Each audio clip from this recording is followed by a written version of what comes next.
Hello, I am Toxic Pyro, your host for this evening. Welcome to the ESIS Project, or Every Series in Smash. This is a series where I play and take a look at one game from every franchise of a fighter in Super Smash Bros. This has been a major project, and I'm very excited to finally show it. Right now, you are watching the Supercut with every episode. This is the way that it was meant to be viewed. However, if you do want to watch it in chunks, because I know some people do like to watch it that way, there is a playlist with each part available in the description. With how long I've spent making this, I can't exactly have it bomb, so having the split uploads is a good compromise. Split up into 64, Melee Brawl, etc. I've been working on this project on and off for around 3 years now, putting countless amounts of work into it, and I am very proud of what I have made here. If you are prepared to indulge this fine evening and enjoy what they call a good-ass video, then I happily and proudly present the result of 3 years and on and off work, the ESIS Project. On with the show.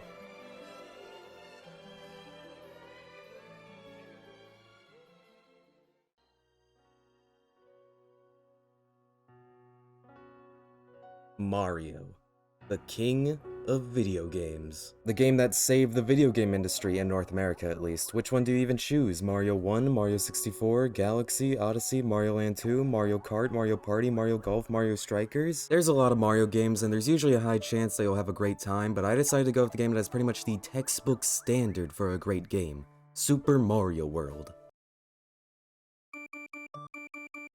Mario World is like a really good flash game that we play on cool math games and indoor recess while it was raining and have an awesome time. You know the ones I'm talking about. It's so simple because it's Mario, but it has all the hallmarks of what makes a really good platformer, or a really good game in general. Responsive and great feeling controls, mechanics that introduce themselves in simple ways and gradually build upon themselves more and more, while at the same time always introducing new mechanics, tons of secrets and collectibles, and absolutely timeless art style. A secret area with hard levels for those that really want to test their skills, and the devs are free to make some absolutely horrific challenges. An area with just the right amount of bullshit that makes people go, what the fuck, and then get all, oh my fucking, you gotta be kidding me. It was the first game to have Yoshi who they wanted to put in for a long time, but just couldn't do it due to technical limitations, and it was worth it because Yoshi is sick. And generally just about everything you can imagine for a great game. It should be required playing for any video game playing individual because it's the benchmark for what a great game should be. Like, take any game, or even a game you're making, and ask yourself, is it equal or better than Mario World? If the answer is yes, then you have a great game. If the answer is no, then it's most likely just average. Still good, mind you, unless it's not, but you know what? You can still have fun with it. People get so excited about the latest games and the latest hardware and the latest awesome thing, and for what? So you can play the most boring big budget game ever? People just latch onto popular things because they have nothing else to do, and when they aren't having that much fun with it anymore, they don't know what to do. Because they put so much time and effort into it and they don't have anything else to jump to, they don't want to cut their losses and say it's not for me anymore when they've lost all passion for it.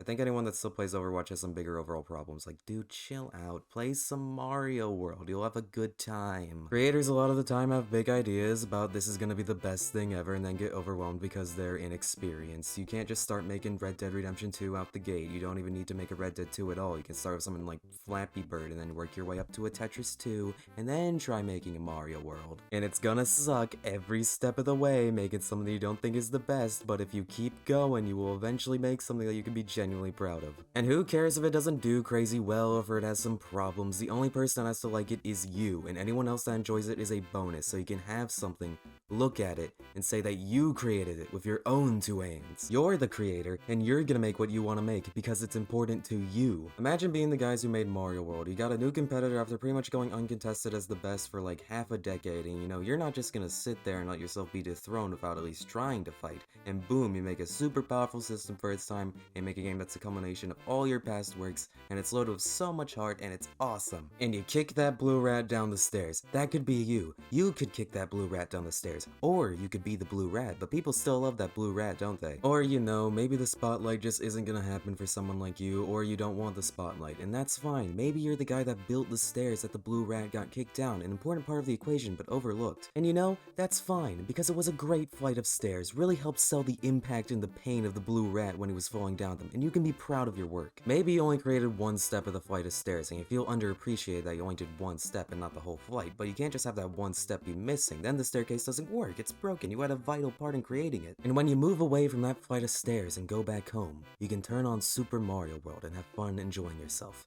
because you earned it. And also the GBA remake is awesome too. People sleep on this one, but in some ways it could be argued that it's better than the original. It comes packed in with the remake of the original Mario Bros. Arcade game, and it's the best version of that game.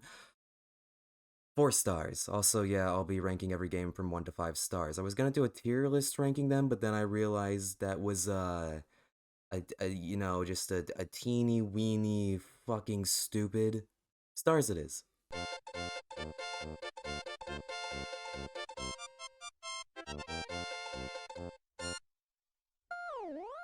You know, we're kinda in an awkward position right now because we just started, but the next game up is Donkey Kong Tropical Freeze, and, you know, a lot of the games for this video I had to deliberately play for this video. Not all of them, but a lot.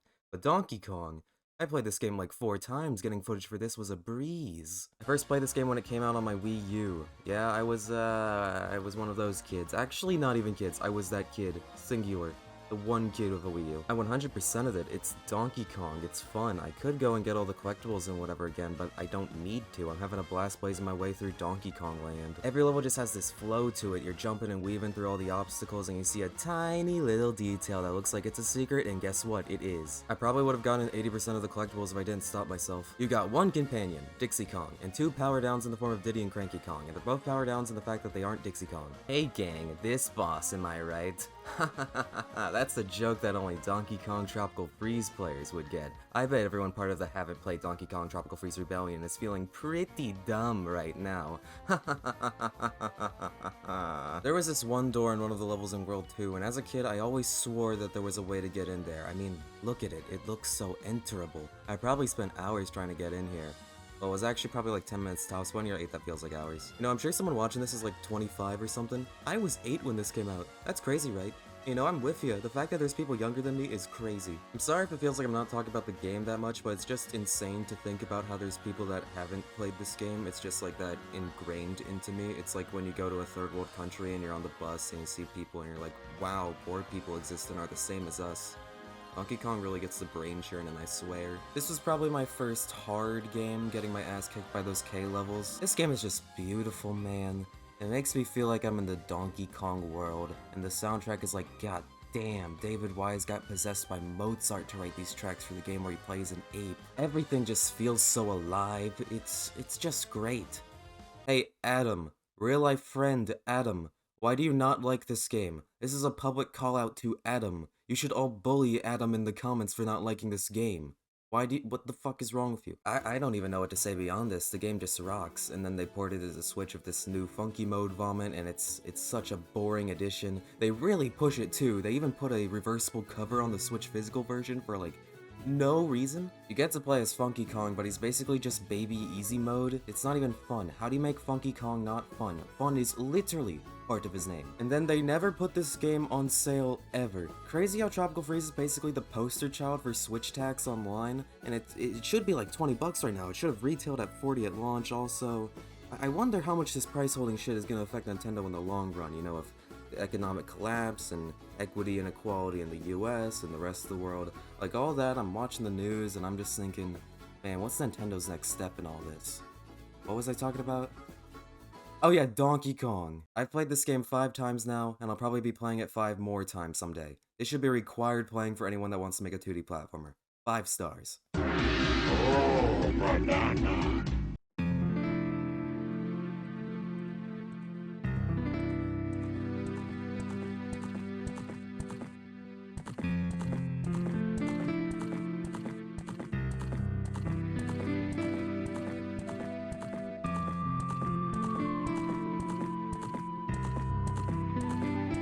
The Legend of Zelda, Ocarina of Time.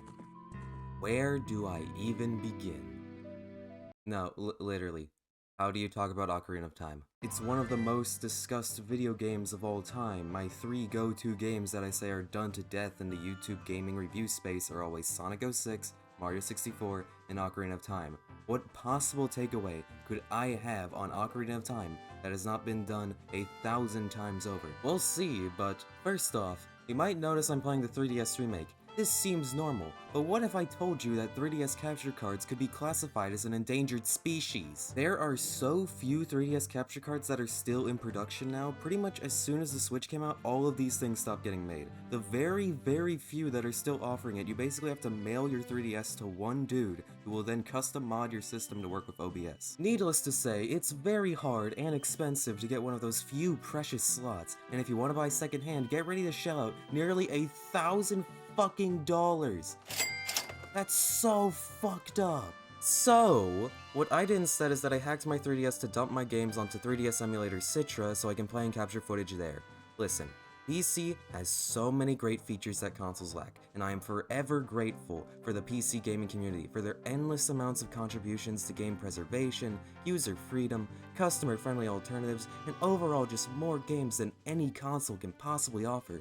But I swear to fuck that actually playing on a PC has been a nightmare more times than I can count. So many folders and guides are needed just to even get the game to work, and I'm playing on a laptop, so sometimes the games still don't run well. Don't even think about transferring your save data from your 3DS to Citra. It can't be done. It's impossible for mortal minds to comprehend. People that actually put up with this shit on a regular basis should be given medals of honor for their service, because this is bullshit. When I finally got the game to work, it ran fine mostly, but I wasn't able to map gyro control, so the aiming is lame, and the buttons locked up sometimes, but it was fine. In Ocarina of Time, you play as Link, who has to go on a quest to stop the evil Ganondorf from causing a ruckus. The plot of Ocarina has been spoiled so much, I don't even think it's considered a spoiler. I knew that Sheik was a girl before I knew Marth was a guy. And that's a little unfortunate. Like, not for Ocarina of Time, but if I could play Majora's Mask blind without knowing literally everything there is to possibly know about that game, that would be the shit. The whole hullabaloo about this game is because if you go to Metacritic and look at the highest rated games, Ocarina is sitting right there at the prestigious 100 out of 100 at the #1 spot. There's a few reasons for this, and none of them are because the game's quality has really stood the test of time. It's because A, Metacritic only goes back to the PS1/N64 era, so older games that are similarly highly regarded and would probably have perfect scores aren't counted, and B, because it was 3D, and game critics were and always have been stupid, so to them a game had to be 3D or else it was old and smelled bad. Even though the N64 had been out for 2 years and the PlayStation out for 4, the game critics were still going crazy over it.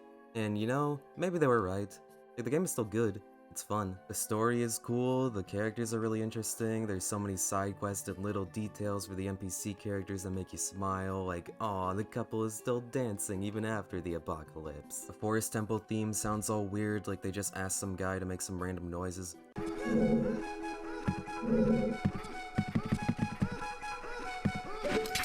And honestly, I'm jealous of him. I would love to make some mouth noises and put them in a game so random people gotta listen to them for the next 30 plus years. That sounds awesome. It was really the first big 3D open world game that actually lived up to the hype. It changed the entire Zelda series going forward, including the timeline by separating it into 3 timelines depending on the ending of Ocarina. It's a really good incentive to not die because congrats, dumbass, you just caused Zelda 2! It's not perfect by any means, and calling it the greatest game of all time is just a really unfair label to put on it. I mean, it wasn't even the greatest game of all time when it first came out.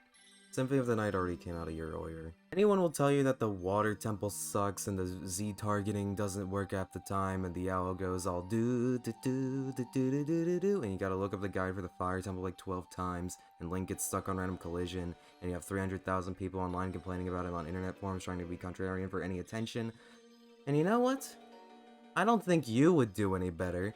You try making a Zelda game in 1998 for a shitty console and you gotta work in a Japanese office and you don't speak Japanese, so everyone's just looking at you funny. You would crack. The real reason no other game has gotten the perfect 100 and why I don't think a single one will ever reach it again is because gaming is just too big now. People are like, oh man, I really hope Blumbo Interactive's next game really recaptures the magic. Shut up. Ocarina of Time wasn't trying to recapture the magic, it was making the magic for the first time. It's what Zelda's all about, forging it with Link's green stubby hands. Ocarina of Time is a perfectly fine game, it's fun. Should you play it? I mean, if you want to. Just don't act like you're gonna get the greatest game of all time and just expect like a 7 to 8 out of 10, and then you can put it on your game shelf just to have people know that you played Ocarina and you're not a fake gamer. Just do that. It's been outclassed by a bunch of other Zeldas, Link Between Worlds, Wind Waker, Breath of the Wild. Just go and play video games. 4 out of 5 stars. Metroid was actually a really tricky series to choose which game to pick. While I love Metroidvanias because of games like Axiom Verge, Hollow Knight, and other indie examples, I was never that big on actual Metroid games. But I think that's just because no Metroid games ever came out around my childhood. I was originally going to go with Samus Returns on 3DS, and I thought maybe Super Metroid, and then I thought maybe one of the Prime games, and I thought maybe Metroid Zero Mission, and I thought maybe Metroid Blast and Nintendo Land. But in the end, the choice soon revealed itself to me. Metroid Dread.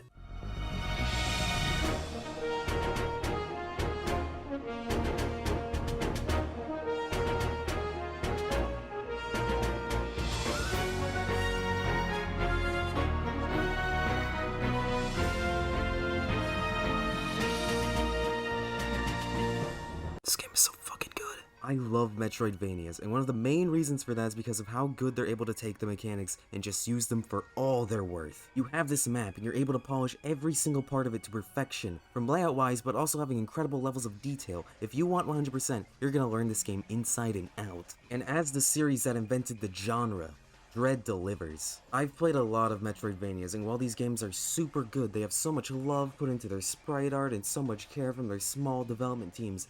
It is so nice to play a game like this that has an actual budget. The planet of ZDR manages to look spectacular, using its 2D plane to its advantage by foreshadowing events by keeping them in the background where you can miss them by how little they shove them into your face. I think the most impressive part of this game is that it just feels like the series never left. It's been 19 years since Fusion, yet it picks up like it never missed a beat. No making Samus talk, no reviving Ridley for the 37th time, no weird tone-deaf spin-off. It's just back in full force like the past 15 years never even happened. The fact that they stuck to their guns is just so incredible to see with how this company has treated this franchise for so long. Like, okay, seriously. No Ridley fight. Imagine how easy it would have been to just revive Ridley again. Everyone would have expected it. No one would have even batted an eye. It probably would have made a lot of people happy to see an epic cinematic Ridley showdown in HD. It would have been so easy.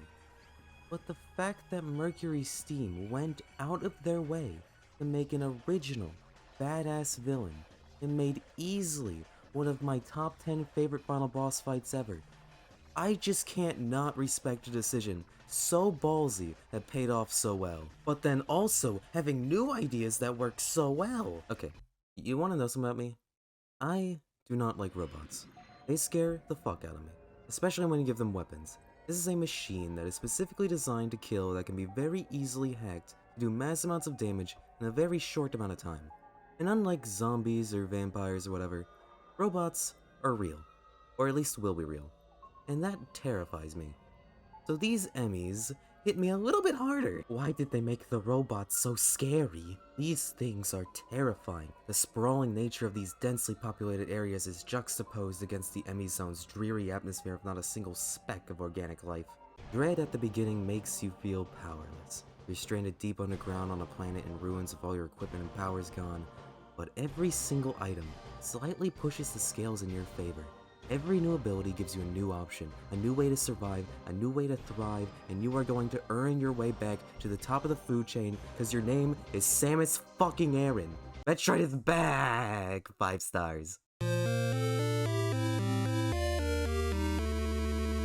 Yoshi's fucking island. Yoshi is hanging out with all his Yoshi dudes when that bastard Kamek comes in and non-fatally dismembers all of his friends. Yoshi goes to save them, and after each one he says, "You owe me one." Yoshi's Woolly World is like NyQuil the video game. Playing this game made me want to go to sleep like 5 times. One could say this is because the game's beautiful graphics and soundtrack make the game seem like a lullaby, but it is also because the gameplay is very slow and easy. The only reason I didn't fall asleep is because of the copious amounts of dust on my Wii U gamepad that kept making me sneeze.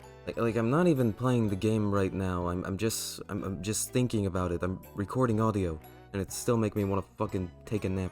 The level design is fine. There's a lot of costumes you can unlock through the game, and also amiibos. It's very charming.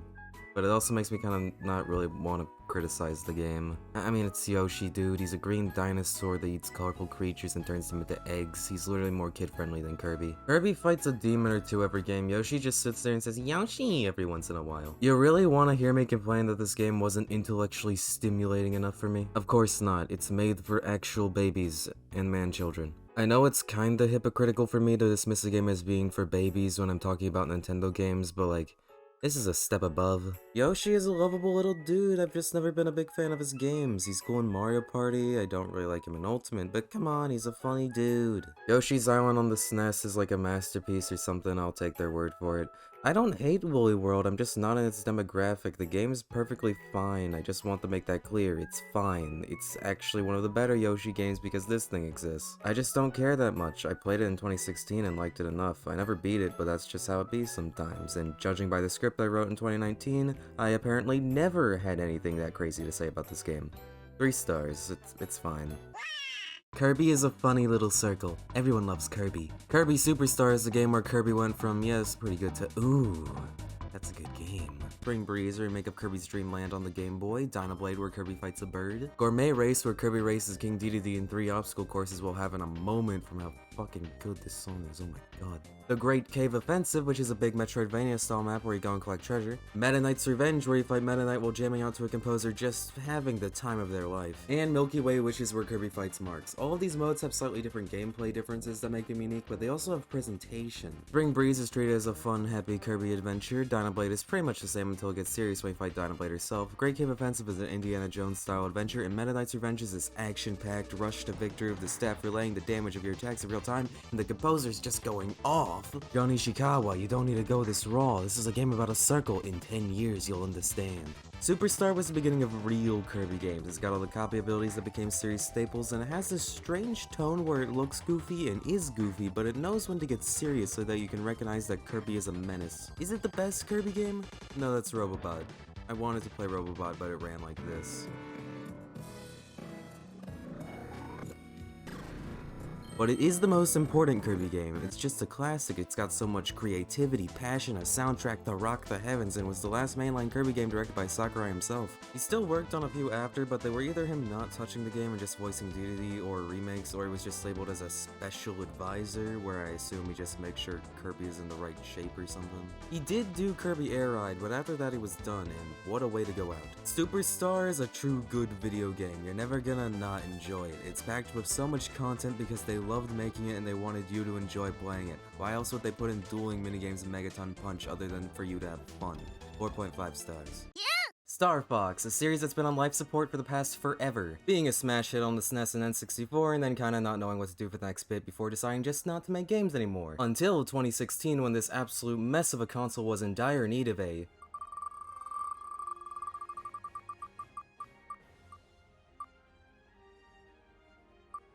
Star Fox game. So a tech demo was made and Platinum Games later took the helm of development and made a decent little Star Fox game with one massive elephant in the room. If you've ever heard of Star Fox Zero, you probably know it for one thing: the controls.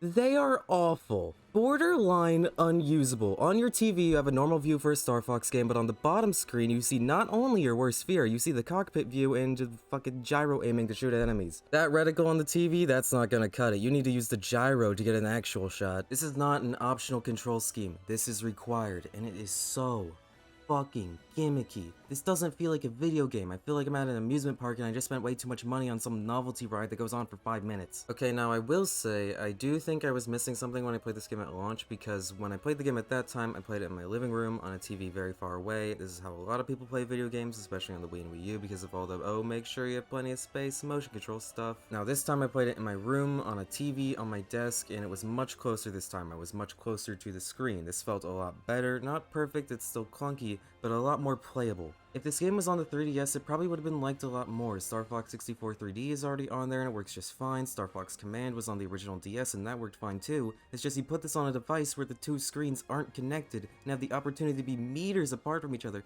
It's gonna feel like a chore. You gotta move your head so much it feels tiring. Eventually you're just gonna stop bothering with the two screens and primarily stick to one. Some of my favorite games on the Wii, hell, some of my favorite games of all time have this gimmick control stuff as an option, but only that, an option. Also having support for traditional controls. Star Fox Zero not having this is shooting itself in the wing, because even if you're very experienced, it still hurts to fly. And it tries to act all cute by having the voices come out of the gamepad. It's what I would expect out of a launch title. If this came out at launch, or even a year into the Wii U's life, it would have made a cool experience. But it didn't come out at launch, it came out in 2016. Less than a year later, the console was dead. Nobody wants a tech demo for what your system could do when people already know what it could do, and they don't care. Star Fox Zero is a test of endurance more than anything. Playing it is exhausting, and it just drains the life out of you.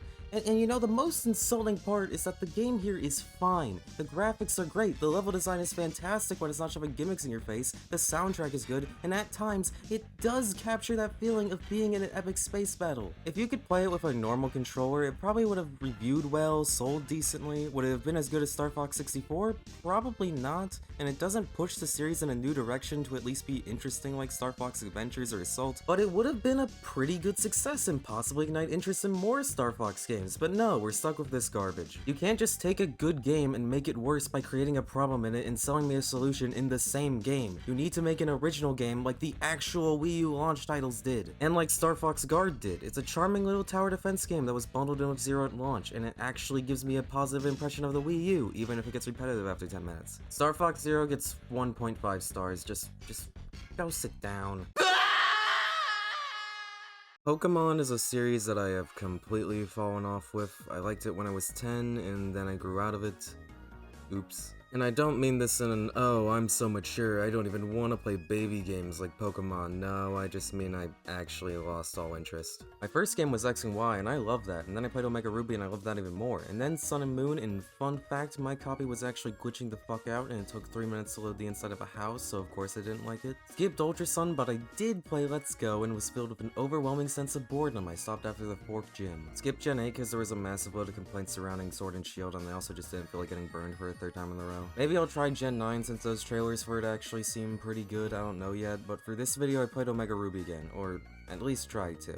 I loved this game when I was 9 or 10, I beat it like 4 times, I had a lot of fun with it, just whenever I started playing it for footage, I was just hit with an overwhelming feeling of, man, this is boring. I think a big reason for this is because I'm not playing it on a 3DS system where it's portable and can play it wherever you have some free time. I'm playing it in my room, alone.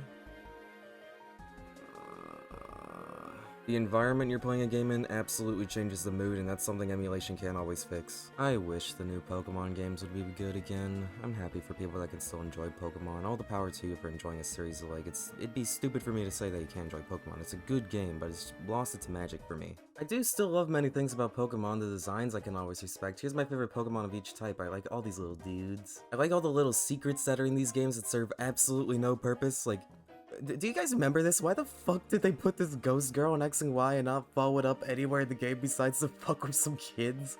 That's awesome. I like how Generation 1 is weird and fucked up in like every way. I like the glitches you can do. I like the little fan lore about Blue's Raticate and Lavender Town killing people. It's fun. I like the idea of Nuzlocke. I like the idea of shiny Pokemon. I shiny hunted for a couple Pokemon back in the day. I don't have them now, but I had a shiny Corsola and a shiny Japanese Rapidash I got over Wonder Trade. That was cool. I had more, but I don't remember what they were. I like how the Pokedex is just completely insane in a world where all these things were factual, would explode itself in under a minute. The 1 billion lines would beat the Pokemon, by the way. I like Jesse and James in the show, they're funny. I just really don't like this. This is just a mood killer for me. It also doesn't help that the game's plot is basically global warming and it keeps making me sad. I don't know if Pokemon's for me anymore. I don't know, man. I don't hate you, Pokemon, but we just need some space. 4 stars. I hope to enjoy you again one day. Maybe it's you. Maybe it's me. Perhaps it is us both. Withered Bonnie said that in fucking Five Nights at Freddy's. The Mother series is up next, a series of RPGs directed by Shigesato Itoi. This section was originally going to be for Earthbound, but after playing it, it's just not aged the best, at least the beginning portions. Many of its aspects it pioneered are now staples of the RPG genre, but it has so many annoying decisions. The enemies are annoying to fight, the inventory system is awful for the early game, the revive system sucks, and by the 5th time dealing with these enemies that mess up your controls in the overworld, I was just done. I respect the hell out of it, but we're trying out Mother 3 instead. On an emulator, because it's never gonna get officially localized. Now, originally, this was gonna be a really short section, but my friend Ethan, who loves Mother 3, put up a wager. If I beat Mother 3, he would watch every episode of Scott the Woz. It took me a really long time, but I did fulfill my end of the bargain, and I think the video as a whole is better for it, so this section is in honor of Ethan. Let us begin.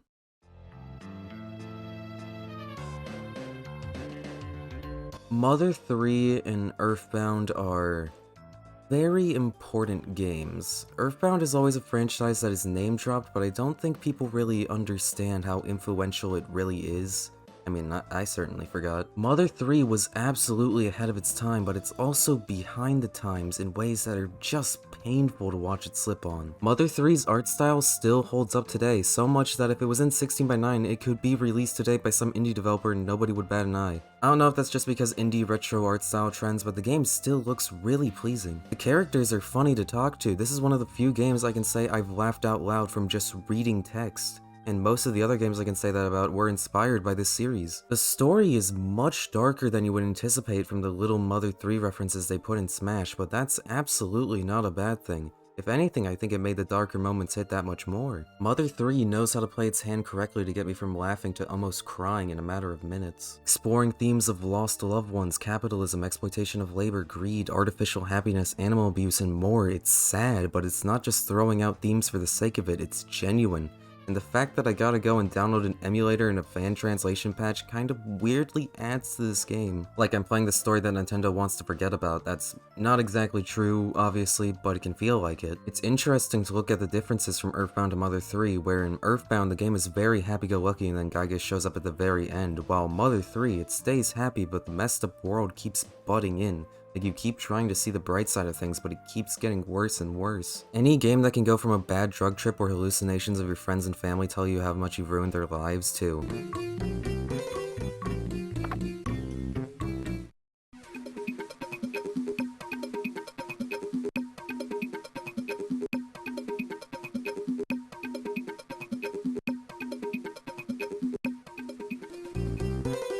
is a master of its craft. The combat uses a mechanic known as the rolling number system, where if you get hit for say 100 damage and you die, it isn't subtracted immediately, but instead your health starts rolling down, and if you manage to heal or end the fight in that time before your health reaches 0, then you're still alive. All the battle animations for attacks and magic are now very thought through design decisions about how much time something should take while you're scrambling to save your healer. The enemies are silly, but they can wreck your shit, ranging from crows and ants to depression and abominations against nature. The bosses are some of the toughest turn-based fights I've done in my limited experience in RPGs. All of this makes me understand why a lot of people do have this as one of their favorite games of all time, and I can absolutely respect that, but at the same time, there's just these tiny but frustrating problems that make me want to bang my head against the wall. It's shit like not giving me back my items after I die or being locked into points of no return without being told. All of this is just annoying enough to make me scream. This volcano part after Saturn Village where you can't go back and there's no hot spring to refill my health and I saved here, I'm pretty much forced to die and lose my 2 revive items that automatically activate that I can never get back.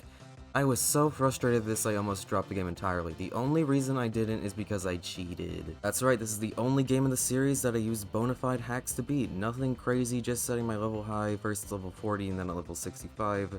Am I proud of it? No, but I will say it made the rest of the game a lot more fun. The game almost forces you to grind, and I'm glad I'm playing with the option to fast forward. It's just discouraging and sometimes feels like the game is expecting you to know things ahead of time. I can imagine someone just getting frustrated and quitting after the first few chapters. I mean, of course I can imagine it, it's what I did to Earthbound. I think just the saddest part of all this is that all of these problems could fade away with just the smallest of re-release touch-ups. It's basically so close to perfection that it hurts. And then it hurts even more when you realize that it probably won't ever get re-released. It's been a meme for 15 years, I think it's safe to assume that the ship has sailed. Blame Reggie all you want, the cries won't stop him. I think the only possible way it could ever happen is if it gets a remake, probably alongside the other 2 Mother games, but the chances of that happening are very, very low. It hurts a lot, but maybe it adds to its legacy. Like, think about it, if it was released in 2006 on the GBA, it probably would have gone under the radar with the only major notoriety being Lucas and Smash. And while that's still true in our timeline, I imagine the number of people that have played Mother 3 through emulation is way more than it possibly could have gotten on the GBA, even with that system's massive sales numbers. Mother 3 is probably the most powerful example of video game preservation doing its job right, giving games that got shafted a new audience for generations to come. Earthbound is almost video game royalty at this point, with its influence touching almost every RPG today in some form, even if it's just skipping enemy encounters if your level is high enough. It's too important to not play. And that ending, no spoilers, but like, ooh, okay, yeah, I was close to crying, I really was. One final thing I would like to say. The soundtrack of this game has been ingrained in me from Smash Bros. Brawl. These remixes are truly iconic and always somewhere lodged in my brain, and it made me a very certain kind of happy to finally hear the original versions after all this time.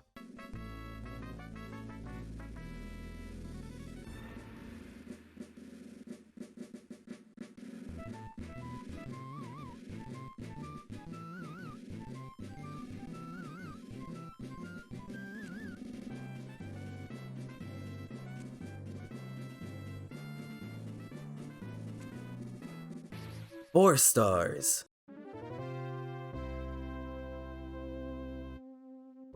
Shoutouts to Ethan. Captain Falcon, the Smash Bros. Character. The character who has one of the most iconic moves in fighting game history, the Falcon Punch. Unfortunately, Captain Falcon's home series hasn't been treated so well. We'll be playing what is considered the peak of the series, because there hasn't been a true game since.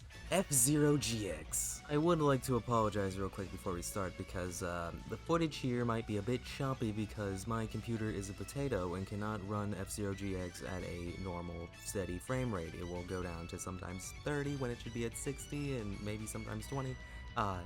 If it looks bad, I can assure you it sounds even worse. F-Zero GX is one of the best racing games of all time. The racing game scene has pretty much been rendered to Mario Kart and the occasional Forza game, but this is something completely of its own. This game is so fast, holy shit. This game was made to fully utilize the power of the GameCube, and you can really feel it. The tracks are beautiful, 30 racers on screen at once, zooming by at speeds that make 200cc in Mario Kart look like a joke. You fucking bitch. Oh, the tracks. You got these casino tracks like double branches with these split paths and crazy jumps. Port Towns tracks like long pipe, this one long tube where you're encouraged to use your boost and throw all caution to the wind. Firefield, this one long cylinder with anti-gravity and one wrong move and you're dead. Lightning half pipe where you gotta do your best to keep yourself from flying off the edge. Outer Space Meteor Storm where everything is so cramped together, these tracks are a work of art. Did you know that Big Blue is called Big Blue because it's an ocean planet? Cause I just figured that out. The boost mechanic is genius. Your boost doubles as your health, so if you want to catch up, you also gotta play extremely safe so you don't crash into a wall or something bumps into you and it's back to the start. There's no Lakitu to save you in this game, you're just dead, bro. The story mode is notoriously difficult and yup, it is. There's a lot of love packed into everything here. The characters even get a lot more room to express themselves. Interviews after winning a Grand Prix and these ending movies for each character, and for some reason a lot of them involve a laundromat. The Skull, this racing legend who died 1,000 years ago but came back just to race for eternity, and of course he has a Skeletor voice. Congratulations on your stunning victory. I'm not even tired! Spade, this magic puppet whose real body is the little orb and the rest is just an illusion, and also he's a great dad. Can you tell us what's important to you? My 3-year-old son. He's starting to look just like me. I see. And Leon, a Star Wolf reference with both his design and his name. He just wants to race so he can win prize money for the orphan children of his war-torn planet. But his card stats are the absolute worst in the game, so he never wins. Diabolical. This game has so much love, it's impressive, and it just makes it so much more heartbreaking that Nintendo seems hell-bent on never making a new one.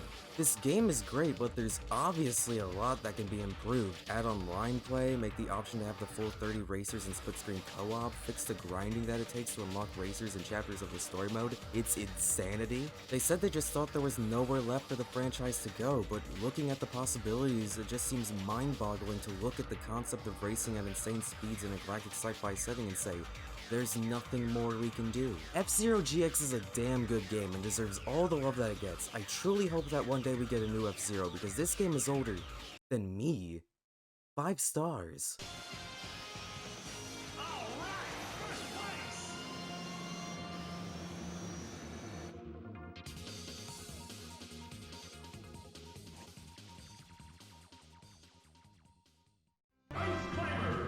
That's the game. Moving into the realm of Melee. Oh my god, we're all in Melee. Next up is Ice Climbers, and well, it's not like I had much of a choice with this one. Ice Climbers is a simple game, you climb ice. It was actually an arcade game that was brought to the NES, and that's all the interesting history for this game. Wait, they had to change the appearance of the seal enemies to be tiny yeti guys to prevent connection to the seal clubbing problem. Like, okay, nobody actually cares about Ice Climbers. The only reason people care about Ice Climbers is because they're in Smash, and it wasn't even like they were put in Smash because people really wanted to see their favorite game get represented. No, it was because Melee needed a retro character, and Sakurai thought having 2 characters at once was a fun gimmick to help them stand out. That's it. Seriously, here's when Nintendo first showed off the opening for Melee. Here's what the crowd had to say about Ice Climbers.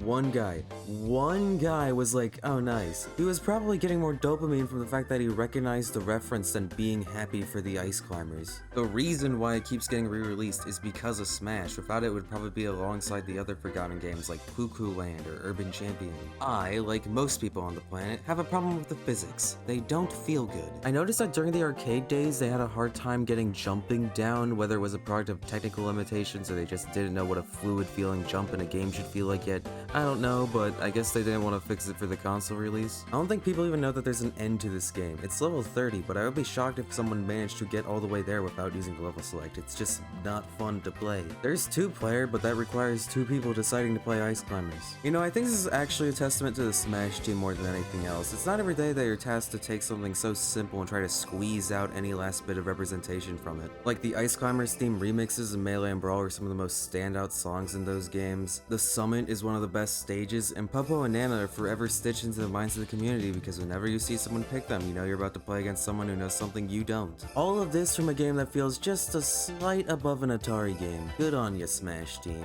Imagine waking up on Christmas morning 1985 and getting Ice Climbers. 2 stars.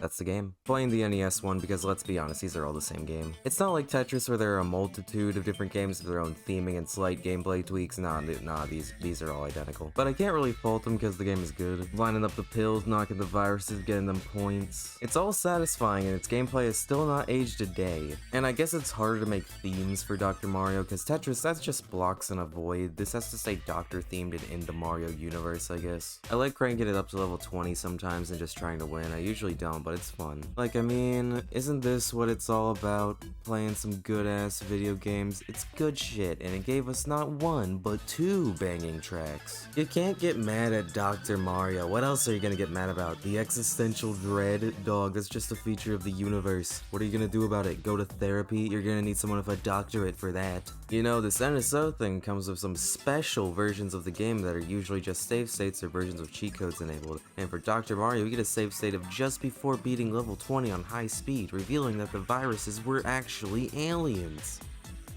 It was either this save state or Earthbound Beginnings. Hi, so you might think that that's an example of a joke being dated by how long this video's taken, but you know, for how long it took them to add Earthbound Beginnings, I'm just gonna say that I was right in that they did choose this save state over Earthbound Beginnings and then just got another opportunity like 2 years later. 4 stars.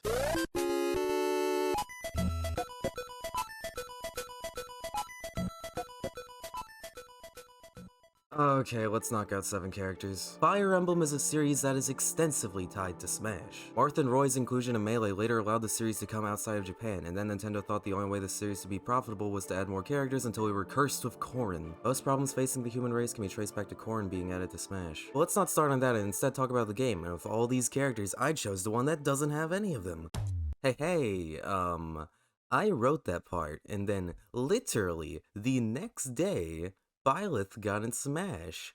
I beat this game for the first time 2 days before Byleth got announced. Holy shit, this video has taken me too long to make. Fire Emblem Three Houses is one of the many RPGs I had to play exclusively for this video, and we got a lot more to go. After playing it, I gotta say, that was actually really enjoyable. Three Houses' main selling point is the 3 main different routes you can take. Black Eagles of Girl Hitler, Blue Lions with lovable war criminal, and Golden Deer with funny upside down bisexual but not bisexual McGee. Each route vastly changes how the game unfolds with multiple difficulty options and permadeath modes. There is a large amount of replayability here. Also, no, I didn't play with permadeath.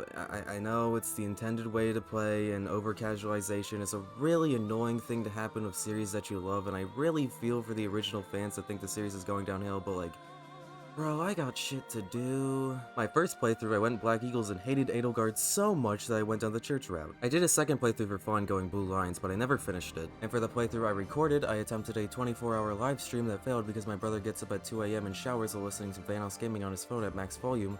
but I played Golden Deer, so that was fun. The combat is like chess. It's really easy to understand when you're actually playing it, you don't need to worry that much. Where normal RPGs throw you 5,000 small battles that waste your time, Three Houses gives you 50 longer battles that are less annoying as piss. Three Houses I felt was a lot more fun because it lets you skip all the annoying as hell parts. You can fast forward battle animations or skip them entirely. There's a lot of strategy, sure the normal basic combat and moving your funny chess dudes around, but then you have the support systems where characters will gain buffs if they're near other characters that they become friends with, gambits, weapon durability, leveling stats in the classroom, rare items, and a bunch of other funny doodads. Fire Emblem is all about the characters, and you have a ton of them. Edelgard was a social experiment to see if they can make Hitler but an anime girl and see if people would still simp over her. The answer for a large majority of fans was yes, and that should scare you. Lorenz, who has the worst haircut of all time. Bernadetta, who hides in a room and is scared to talk to people, which made 80% of the Fire Emblem fanbase go, she is just like me, for real. Claude, who is funny and who was absolutely supposed to be a bi-romance option but they wussed out. Gilbert, who is a very sad, depressed old knight who feels immense guilt over his past and neglects his daughter. The developers named him fucking Gilbert. Hubert, do you think he's evil? Ingrid, who is the most generic girl character I've ever seen. And you know, just all the girls in general who probably have enough fan art drawn of them to rival the amount of atoms in your home. Also, the stuff outside of battle is pretty fun too. You have a fishing minigame, you can explore the outside and talk to everyone, you can earn stuff for fighting by talking to people enough, and yes, you can date the women. Which, like, you're their teacher, it feels weird. Like, I know they have the shit with the time skip and Byleth is practically the same age, but like, no, I usually go with the other adult characters. Also, if you choose female Byleth, you get a couple lesbian options, but if you pick male Byleth, you only get one gay option. Linhardt. If I was gay, I would be pretty disappointed. The game follows a Persona-like calendar system, and I really enjoy it. It constantly feels like you're progressing even if you're fumbling around. It's hard to put down, you just want to keep going. It's hard to make an extremely long game where you just want to keep going, but they nailed it. I also played Awakening sometime after Three Houses, and I really enjoyed that game too. I'm not playing Fates though. You could not pay me to play Fates. Ooh, also, you remember that Fire Emblem 1 re-release that was, only available for like 3 months or whatever? Yeah, it's actually garbage. Not even the game itself, just the quality put into this re-release is outclassed by Virtual Console games. Overall, pretty good game. And this is coming from your local shut up and let me play the game RPG hater. I'm not gonna act on my opinion on RPGs as gospel since I actively dislike most of the main staples of the genre and I would not like 90% of the big must-play RPGs. But I had fun with it. I really enjoyed it. It's my second most played Switch game. 4.5 stars, that sounds about right, yeah? Ooh, Toxic, how are you gonna play the Game & Watch games? You have to get an actual Game & Watch system, right? Wrong! Y'all forgot about the Game & Watch gallery on Game Boy. There's 4 of these games and you let them slip your mind, you simple-minded cretin. Game & Watch Gallery 1 is the most simple of the series, but that's fine since I can blow through it faster. It has Manhole, Fire, Octopus, and Oil Panic. Manhole, you raise manhole covers so people can walk over them. Fire, you bounce people out of a burning building. Octopus, you try to collect buried treasure and bring it back to your boat while avoiding the octopus arms. And Oil Panic, you try to catch oil and throw it out to the sky without letting it spill. Only 4 games in this collection, which kinda sucks because in the future games they would have a lot more, but for a Game Boy game this still works, I guess. I always kinda liked how Game & Watch games kinda looked like old Disney shorts, like come on, these always reminded me of like 40s cartoons. These gallery collections also come with modern remakes of the games of Mario characters and also changing up some of the mechanics to make them more exciting. I really like these new versions,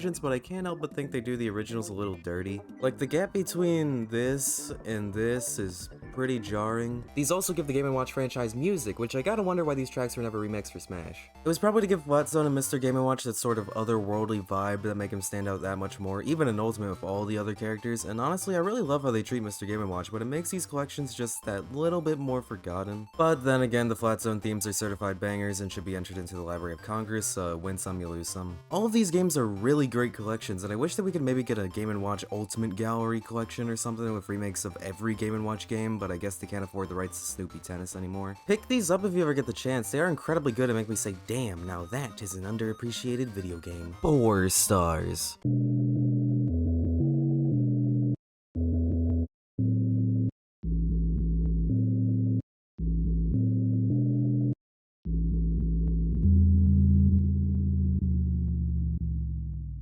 Yeah, not a lot of stuff for Melee. Transitioning into the world of Super Smash Bros. Brawl.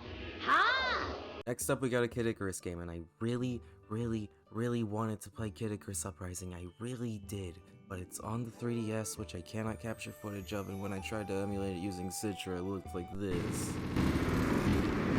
I can't believe I'm actually flying! The power of flight is my gift to you. I'll control your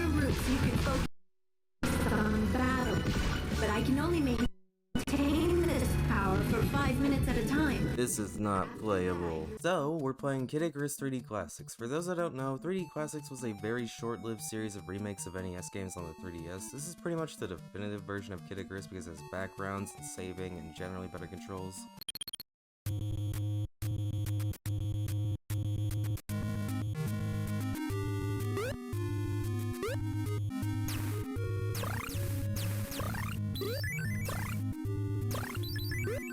It's Kid Icarus, bro. You jump, you kill enemies, you gotta get to the top of the screen. If you fall down below the screen cutoff, you die and it's annoying.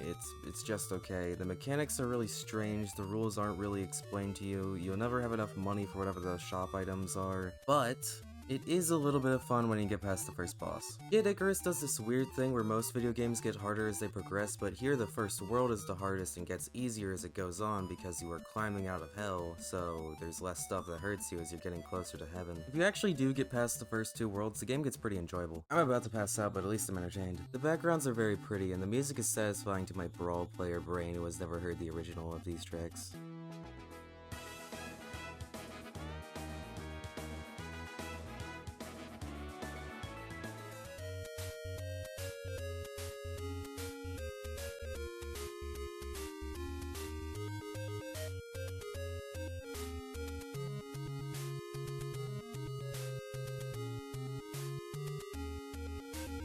You know what?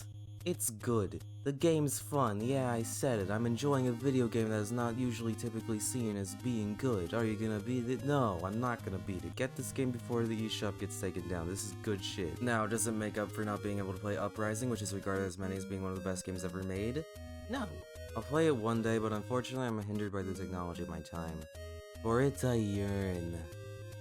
No. If I can't play the actual game, I'll look at some character designs. Okay, Eggplant Wizard. Everyone loves Eggplant Wizard. That's actually a lie, but I haven't played the game yet, so these guys get a pass. Hades, one of the best villains Nintendo ever made, at least from that Chugga Conroy playthrough I watched, how long ago was it?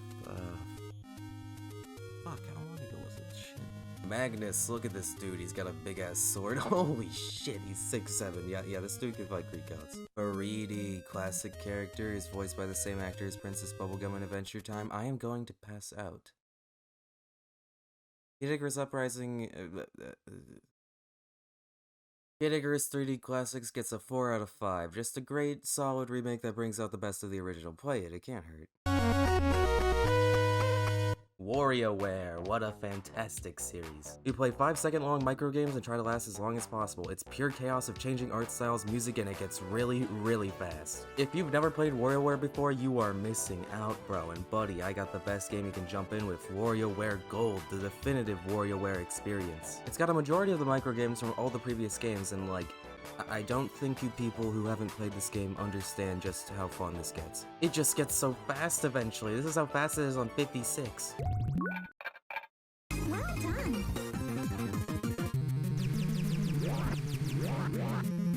Great job. I'm not even that far yet. You got games based on awkward situations, games based on sports, games based on dreams the developers had once, games based on other Nintendo games, games based on finding your car, games based on keeping bears out of your house. If you can think of it, it's probably a micro game. It has so much love poured into it, a story mode of cutscenes for all the characters, and so much content. Like an insane amount of content. You have all the minigames and a bunch of bonus modes like Gamer from Game & Wario where you need to play the games on the bottom screen but watch the top screen to make sure your terrifying mom doesn't catch you playing Fortnite past your bedtime. This is probably the last time we're gonna see this mode too because there's no more two-screen consoles, and if it ever does come back it'll be worse in some way. The characters in this series are great too. You don't think the series would have such a great cast of characters, but I love almost every single one of them. There's just so many bonus games. A lot of them I can't play on emulator because I was too lazy to figure out how to make tilting your console work, but like, they didn't have to put in Pyro and Super Pyro. You could just play Game & Watch Manhole. You could just do that. You got whatever this is, and this weird Ashley game, There are many alarm clocks. You can collect phone numbers and call them to get secret messages, and there's multiple phones you can dial the numbers in on. There's a gallery with a ton of Nintendo products. You can dub over the cutscenes with your own voice. This was the swan song for the 3DS. It truly uses every feature of the system and puts it to one final goodbye. 2 screens, tilting, gyro, touch, microphone, download play. They truly wanted this to be the final send-off for such a great and long-running system. I know there were a few other Nintendo first-party 3DS games after this, but those were remakes. Gold was the last new game for the system, and I wouldn't let it go any other way. Warioware Gold is a game that I still open my 3DS up for. It's perfect if I need to kill 10 minutes and I see my 3DS laying there. I've played a tiny bit of Get It Together, but I'm not sure how much I like the character system over just regular Warioware. It's definitely a new idea, and I don't know how else they can improve on regular Warioware after Gold perfected it, but I'm not sure. It's still a great game, it's just that Gold is really good, bro. And just to show how much content there is in this game, after you 100% complete the game, you unlock Wario Card, a card game that can only be played with other people who have also 100%ed WarioWare Gold. It is only playable through download play.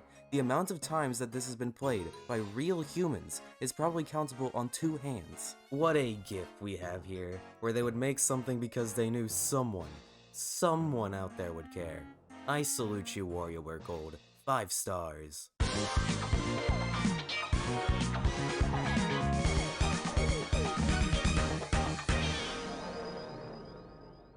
Boy, do I got a story for you. Okay, so originally I was gonna play Metal Gear Solid 5. It's the newest mainline game. Why not? I didn't really like it, and everyone told me do not play 5 as your first game, play 3 or Twin Snakes, so I'm like, okay, sure, I'll play 3. Metal Gear Solid 3 is not available on the PS4 because Sony decided that backwards compatibility is for losers, and we just all allowed them to do it. So, I do have a PS3, but it's really beat up. It's a super slim model, there's plastic melted to it, it's just really beat up, and it has an issue where if you play a game off disc, it doesn't have sound of any kind. Not good. So I hacked my PS3 to have it save disc games to the console storage so I can play them as digital games. Also, homebrewing the PS3, it's not that hard to do, it just takes forever. You gotta just dedicate like a solid couple hours to just watching bars fill up and pray it doesn't break your console. And you gotta go through like a ton of guides, like a lot. It's just more annoying than anything. Thank you, Logan, for helping me with this thing. You are the best. Ooh, okay, also, the PS3 is not supported by Elgato. For some fucking reason, you cannot use an Elgato on PS3, it just doesn't work. So I had to buy this HDMI splitter that, I mean, I guess I'll probably find some other use for someday, but you know, the PS3 is an actual shit console. It's barely got any fucking games. It's a nightmare to emulate because of the stupid cell processor that Sony thought would help them corner the market when it really just cornered themselves from every other studio, and they priced it at $600, which is so funny. There is a reason why this console was a source of memes back then, and it's still 100% deserved. I really don't like Sony's attitude even today. I think they've gotten a big head again after the PS4 being like a really solid console. Personally, I'm just upset that they shut down their Japanese studios recently, because like, they were making like the cool stuff that's not third-person cinematic action games. They were the only ones making like original stuff, and it really feels like their lineup is missing that creativity with the PS5. I'm probably not gonna buy the PS6 if they end up making it digital only. I'll just switch to PC then, no real reason to stay. Rest in peace, Gravity Rush 3. I will forever wonder what could have been. Sorry, that's like the only time I'm gonna be able to rant about Sony, and I wanted to savor it. Kept you waiting, huh? Metal Gear Solid has always been a series that is ahead of the curve when it comes to quality. These games are a technical showcase for not only what these consoles can do graphically, but what these new options can do for gameplay. I did kind of fuck up though. I have historically been absolutely garbage at stealth games. The concept of waiting and being patient just does not compute with my ADD rattled brain, and I chose the easy difficulty option out of cowardice, which I really wish I didn't do. So many sections of this game boiled down to me checking out an area and immediately getting spotted in less than 10 seconds, then booking it to the next loading zone to get a checkpoint while shooting everything in my path with a shotgun, which means I missed a lot of the actual challenge, and I really wish I just manned up and played on normal. I did eventually start resetting to the last save, leave with the fake death pill if I got caught immediately, which did help things out, but still. I could not for the life of me interrogate a guard. You gotta like use the D-pad to move and then gently press circle because the PS2 had analog face buttons because the Sony designers in 2000 thought that was the coolest feature ever. There are a lot of voice lines in this game, and the acting is probably one of the best set of video game performances ever. Is that a fair assumption to make? I think that's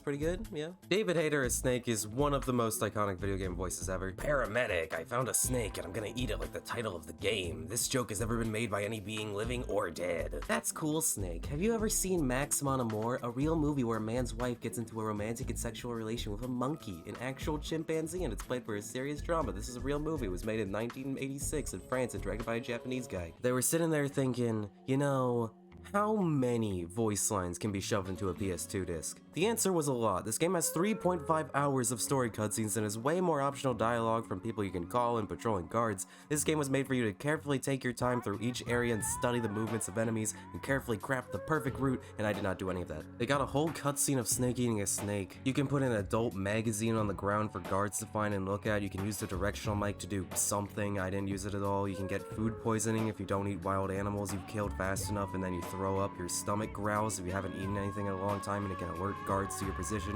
You can do the classic wear box, which does live up to the hype of it being very funny. Or you can just shoot everyone with a shotgun. If you blow up the food rations that the enemies have, then they'll have less energy. If you knock on the door a bunch of times, the guy gets mad and like kicks your ass. You can feed a boss poison food and it drains his health. You can shoot a boss, a future boss, while he's just like chilling here, and then he's actually dies and he gets replaced with a different boss. Like, what? Kojima, I hope you were paying these programmers good. This game set a standard for what level of interactivity a world should have to make it feel alive, and I can only think of maybe a handful of games that have followed up on it since. This is what AAA should mean. All these new consoles with these fancy graphics, and for what? We've pretty much hit the peak around the PS2, where we've just been making really tiny improvements since. Hideo Kojima is a cult leader. I don't even know if he meant to be one, but there's still people foaming at the mouth thinking Silent Hills is happening, and like, dude, it's not. Fuck Konami for the record. I don't want to spoil people because I went in pretty spoiler-free myself, except for a few key moments, but that final boss was... that was good. That was really good. Fuck, dude.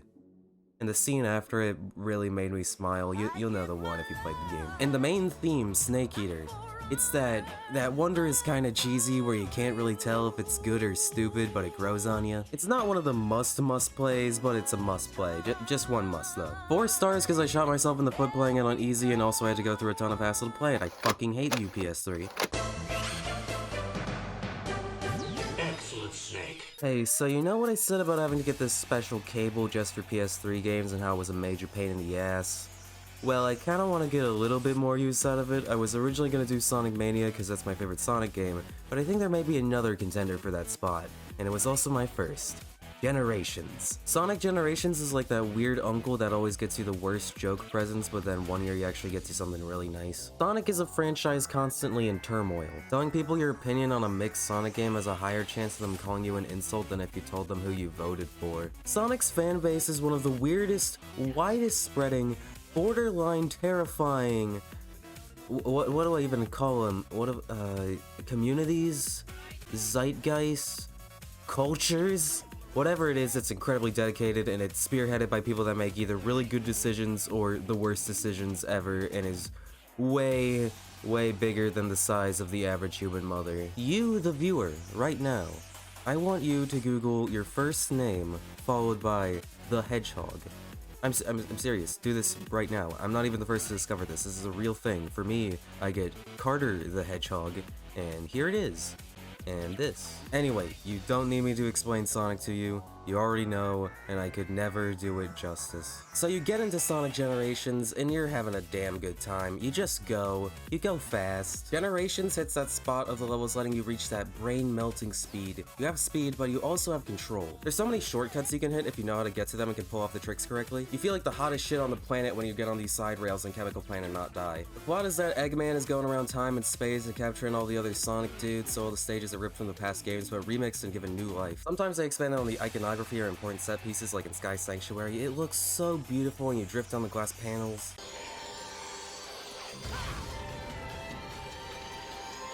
Speed Highway, the police chasing you and they all crash right into the ground. City Escape, the truck is trying to brutally maim our beloved blue mammal, and when I was but a wee baby boy playing this game for the first time, I thought this was the coolest shit ever.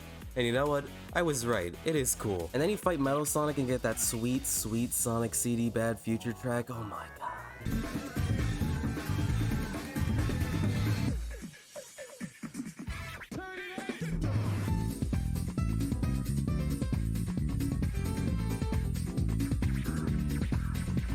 I'm pretty sure this and Speed Highway did irreparable damage to my taste in music. Speaking of that soundtrack, that's the one thing you can always count on with Sonic games, except Forces. The soundtrack is gonna bang so hard. City Escape, Chemical Plant, Crisis City, Planet Wisp, Rooftop Run, oh, it sings to me. I didn't know who any of these characters were, what any of these stages were, what any of these bosses were, but I was still having a good time. Because if you remove all the nostalgia and all the references, you still have a fantastic game. The only parts that are kinda annoying are the missions you do every 3 worlds. You do get some nice gallery unlocks though. And trying to slightly move Sonic and failing miserably. I did notice a lot of frame drops, but I don't know whether that's the game or just my PS3 looking like this. This game still looks incredible despite its age. That water in Seaside Hill is just, mwah, gorgeous. Also, fun fact, I've never actually beaten Sonic Generations. Some of you are probably like, why is that? And the people that know that Sonic Generations final boss is the worst thing ever.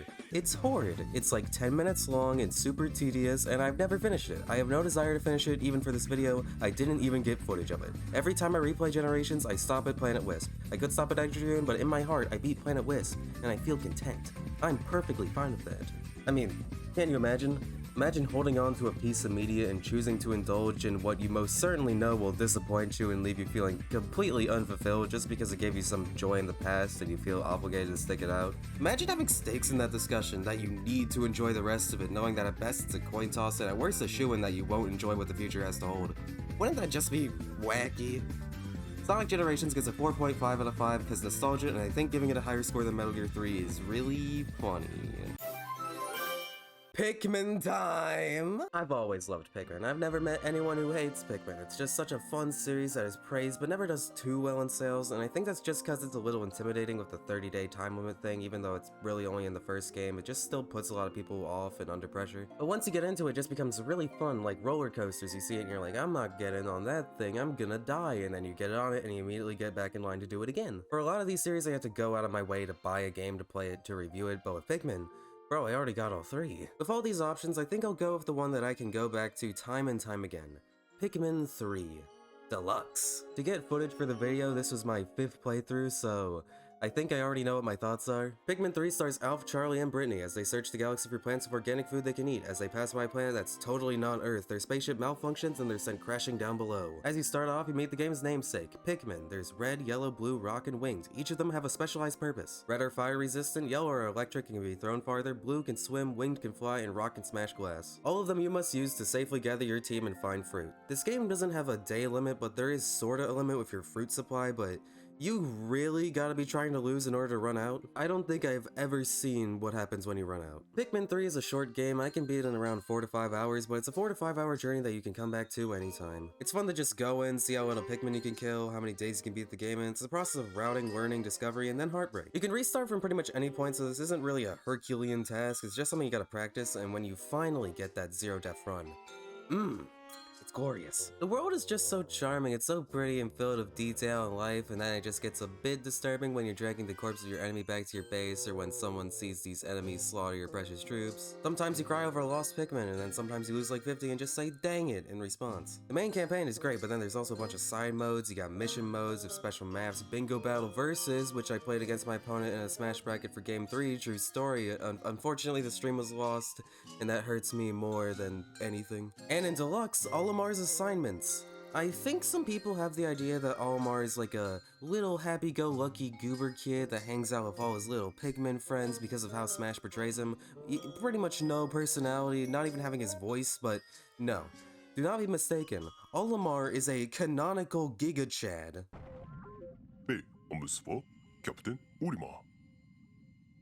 윈드, 게로, 눈, 돌핀. 그때 verbi pak. Shopatu, korum kpa, pchi. He has a wife and kids, he's implied to have smoked weed, he works at a dead-end job that doesn't appreciate him and keeps getting sent back to a dangerous planet that he just wants to leave behind to go see his family.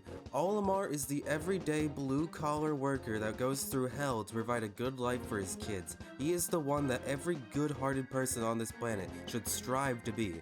And then you got Louis, who you look at and you're like, oh, he's just the Player 2 character. But no, he is a canonical, psychologically insane person who has violent outbursts, is incompetent, and terrified at everything, and he has a log of how every creature tastes when cooked and eaten. He attempts to kill the other captains, and it's so funny because he looks like this. Pikmin is such a misrepresented franchise, and I wonder if that's intentional because they think people will think it's too weird and get turned off by it, but if anything, I implore you to try it out. I'm not even scratching the surface. Pikmin 3 Deluxe is the best starting point, so don't feel like you need to start with one. All of this hidden under a game about little plant dudes with eyeballs that you want to give a hug to.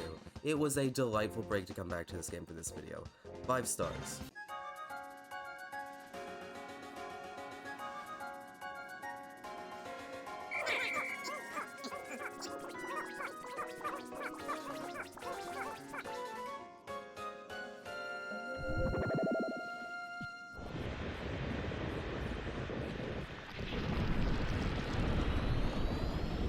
Okay, Rob. Rob has a really big problem. Rob doesn't have a game that he's in. Well, he does. It's Smash Bros. And Mario Kart DS, but I can't use those now, can I? And Rob's cost over $200, which is a lot. And let's say that I somehow get my hands on one of these Robs. I would also need an NES, which is a lot, but that's understandable. I would also need a copy of one of the few games that Rob works with, which those are pretty cheap. But I would also need a CRT television, which is a massive hurdle because those aren't being made anymore and Rob's won't work with new TVs. Needless to say, that is a lot of money, time, and effort that I simply don't have. I can't do this. But what I can do is emulate Gyromite and use the 2-player mode where you don't need a Rob. Is this kind of cheating? Yeah, a little, but I think it's reasonable. If I get one that I can kinda cheat, I'll gladly use it on Rob. Alright! Gyromite is a game where you have red and blue doors, and by using Rob you open or close them. Rob could do that, but you can also use the second controller to open and close them, which makes it easier for emulation. Now, the player plays as this scientist guy and has to collect dynamite while avoiding these monsters. The main goal is to get all the dynamite in each level. You think you'd be able to use the dynamite as a weapon, but you cannot. Why even have it be dynamite then? Why not something generic like atoms or something? I don't know. You can stun monsters by giving them these vegetables, but the only way you can kill them is by crushing them. Honestly, I think this game only really has enjoyment with a friend or using an actual Rob, and sadly the Rob amiibo doesn't have any compatibility. But when you think about it, this concept isn't actually that bad. One player controls the doors and the other one is actually running around. This would be a great multiplayer game if this concept was ever brought back. Imagine a versus mode where the player with the doors has to trap the scientists to stop them from getting to a certain area while avoiding monsters, so each player has to outsmart the other, like a version of Pac-Man where one player controls the maze. Imagine maybe having more colors of doors that have different mechanics. This would be a great couch co-op game. This reminds me of something like a Nintendo Land minigame. So while this is bad, it has potential. Give this idea another chance, Nintendo. Maybe with Labo a similarity could emerge? Hey, remember Nintendo Labo? I wrote that when it was relevant. Gyromite gets 2 stars, I guess. I don't care. Hey, so, I thought I got footage for every game. I spent like a solid month getting everything, like double checking, doing everything I could to make sure I had all the footage. And I did get every game except Animal Crossing. And I could go back and do it, but I don't want to. So I'm just gonna steal footage. Okay, we good? Yep, yeah.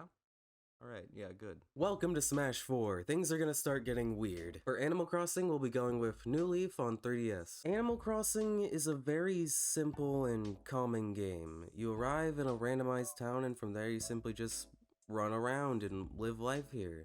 You set up a house, talk to the neighbors, just do whatever you want. New Leaf's distinction in the Animal Crossing series is that you are the mayor of your town. Isabelle is your assistant and does all the main work for you while you just get to change a flag or whatever. I'm gonna be straightforward and say that I didn't spend over 100 hours on this like many other people have, but from what I did play, I very much enjoyed it. Having people move in, catching bugs and fish, digging up fossils, filling out the museum, it's just all so relaxing.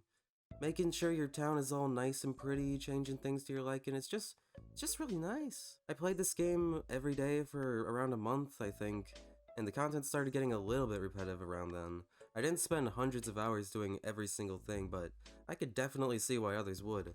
I'm not an Animal Crossing guy, but Animal Crossing, you did good. 4 stars.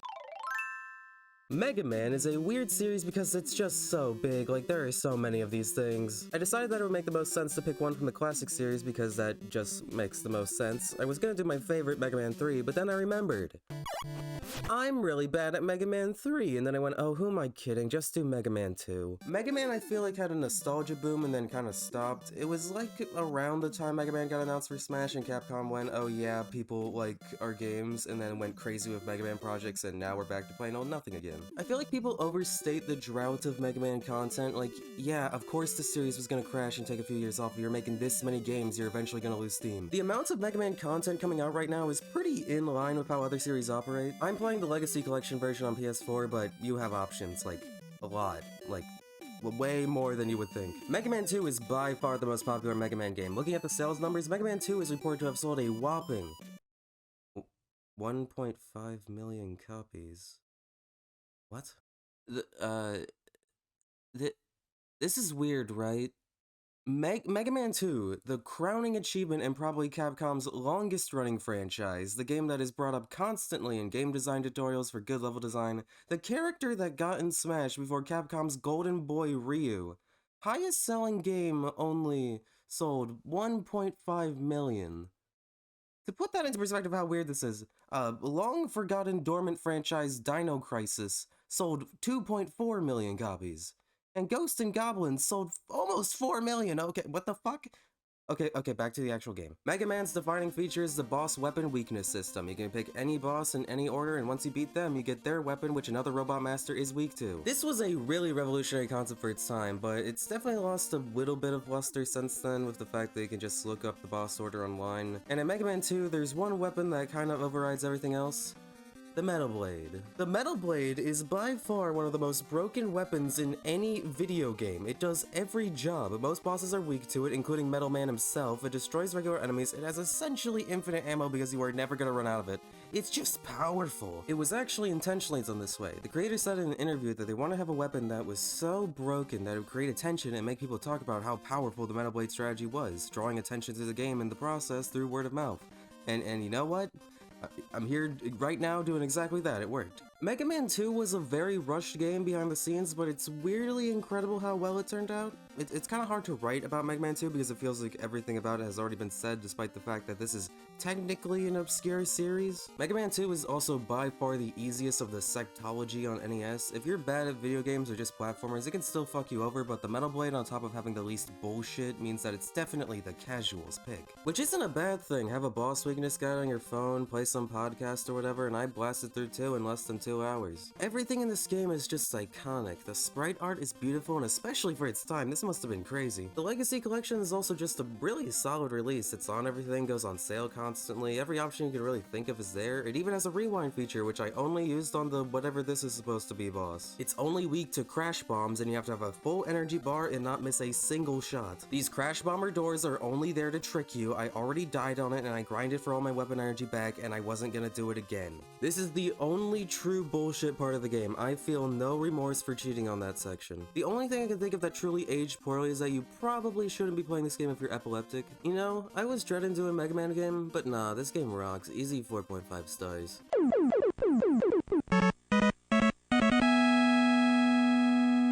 Next up, Wii Fit. My old balance board didn't work, so I bought a new one. You better appreciate the lengths I went to. I actually have been losing weight recently, and the board did get my weight pretty accurately, which is surprising since the BMI has never been a strong suit for the balance board to detect. You got yoga, stepping on and off the board, running, headbutting soccer balls, tilting balls, hula hooping, skiing, ski jumping, tightrope walking, and that's all I bothered to unlock. You have to unlock most of the minigames, which makes sense for a workout routine game, but it's also annoying for my purposes. I mean, the thing's fine, the balance games seem pretty interesting, it's just I have to use the Wii balance board. I can't tell if it's my extremely stiff posture or if the board is just finicky, and it's probably both. Something tells me I should see an orthopedic instead of playing Wii Fit. I mean, it does have the Wii series charm, and it is probably useful as an exercise tool for people that can't afford a gym membership, and the price of these things is dirt cheap, so you know, maybe some people could get some value out of this. The Wii Fit Trainer is creepy and I don't like it. I think I'll just go to the gym and listen to my very strange selection of music in the comfort of my earbuds instead of feeling like I could be walked in on during an inappropriate time. This also counts as your me game. Wii Fit gets like a 3 stars. Yeah, that's fine. Now it's time to place this back in the comfort of my garage where it will never be seen again. Truly, $11.99 plus shipping well spent. Hit the like button and share the video, and maybe subscribe please, or I will never financially recover from this. Is it time? Oh my god, yes, yeah, punch out, I love it, fuck yeah, let's go! Okay, any regular of this channel knows, I love Punch-Out. I love it, I will always love it, one of my favorite games of all time, masterpiece. I'll gladly take any and all opportunities to talk about it. Punch-Out is an arcade game at heart. It started in the arcades, hit it big on the NES, had a great showing on SNES, and then went dormant for a long time, skipping the N64, the GameCube, nothing. Until 2009, when Punch-Out Wii was released and folks like me couldn't get enough of it. Punch-Out is a simple game. You dodge, you punch, it's very simple for anyone to understand when you see someone try it. Now, some of you might be asking, why is this your favorite game of all time? And that's a fair question. The attention to detail on these characters and fights is so fine-tuned. You can play this game 10 times and on the 11th you'll notice something new. Every character has so much personality, so much charm, they just make you want to beat them up. Every detail, every animation is so beautifully and lovingly crafted, and it takes this relatively simple gameplay and stretches it to its absolute limit with ideas. Every character you both love to watch and love to see get taken down, but with just enough malice thrown into them that they get that petty revenge feeling when you've lost to the same guy 4 times in a row now. Glass Joe, a Frenchman who's trying his best. He's the tutorial fight for getting used to your controls, and he has 99 losses but still gets back in the ring. Don Flamenco, a Spaniard bullfighter with all the showmanship included. He has an infinite you can do on him, even though it's significantly harder than an NES Punch-Out, it just makes it that much funnier.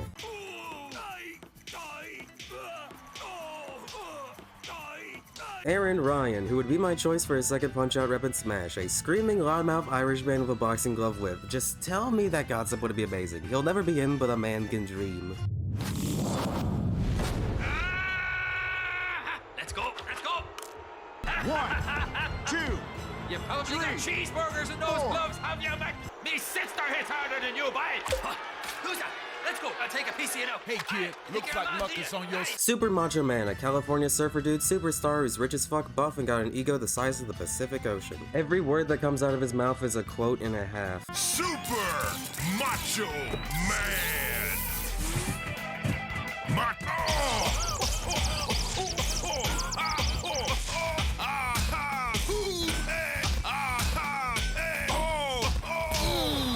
You go through the minor, major, and world circuits. 13 fights in total, but after you get title defense, where the real game begins. Every fighter comes back with a bloodthirsty vengeance for your world champion title. Even Glass Joe, who is the universal symbol for a pushover, is actually one of the more tricky fights. He's actually the hardest fight in the title defense minor circuit, and I really think it was intentional because it's just so funny. They even work it into the gameplay that once you get 100 losses, you get the headgear, which makes you take less damage. If you lose 100 times, then baby mode is probably a welcome condition, but even then it's optional. Soda Popimsky, a massive Russian man who is constantly drinking soda, is the absolute hardest fight for me on title defense. He's not even the final boss, he's just so fast it hits like a truck. You have to get him stuck in a rage loop, because not having him on a script quickly goes south. Great Tiger gets 4 clones of himself and has an entire color-coded system of attacks and a super move, which I personally deal with as so.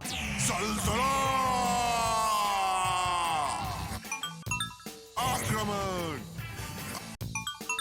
Akraman! Bear Hugger, a Canadian lumberjack with a love of the wilderness, gets a pet squirrel, and you have to counter his attacks in order to build up star punches because regular dodge openings are super ineffective. The best part is that every character is voiced by a person of their respective nationality, so it feels a lot less racisty. It's like everyone's laughing along too, and there's plenty poking fun at the US and Canada where developers' next level games are located. That isn't to say that the gameplay is taking a back seat here. Oh no, the gameplay is so much fun. At first it's simple, just dodge the enemy attacks and return with your own punches for a stun combo, but it gets much more complex than that with counters and star punches. Many attacks can hit in the middle of their animation to not only interrupt them but also get a star punch. The star punch is a super powerful punch that can do a ton of damage, so you want to get them, and you can hold up 3 stars at once. Get 3 stars and you get a triple star punch, the most powerful attack possible, many times knocking your opponent out on the spot. But if you get hit when you have a star punch, you lose all of them, so be wary. There's many ways you can get stars, and every character has a way to knock them out instantly, ending the match entirely. Some are easy, some are hard, and finding out how to do it for all of them is so much fun. Speed running is a core element of Punch-Out, and it's so nice that the developers expanded it so much in this game. My only complaints are that you can't skip the cutscenes and the credits, which makes replaying just a slight bit more tedious, and that you have to use the Wiimote pointer for the menus. It's a really minor thing, but it's just a tiny annoyance and a near spotless masterpiece. There's also the motion controls for the regular gameplay, but I've never played with those. You can play with the Wiimote on its side, and I'm pretty sure they didn't even make the game with the possibility of it being beatable using motion controls in mind, which I'm glad they did because those things do not work. I'll gladly hook my Wii back up to play this game time after time, and I'm sure this isn't the last time I'll be playing it. My most viewed video is an iceberg video about Punch-Out, so I really have to thank it a lot. There's so much more I could say, but it's really a game you need to play for yourself. It might be bias, it might be nostalgia, but I genuinely love this game so much. It's hard as nails, it'll kick your ass, but when you finally make it to the end, I guarantee you'll have a smile on your face. Also, yeah, you could fight Donkey Kong, whoop-de-doo, 5 stars.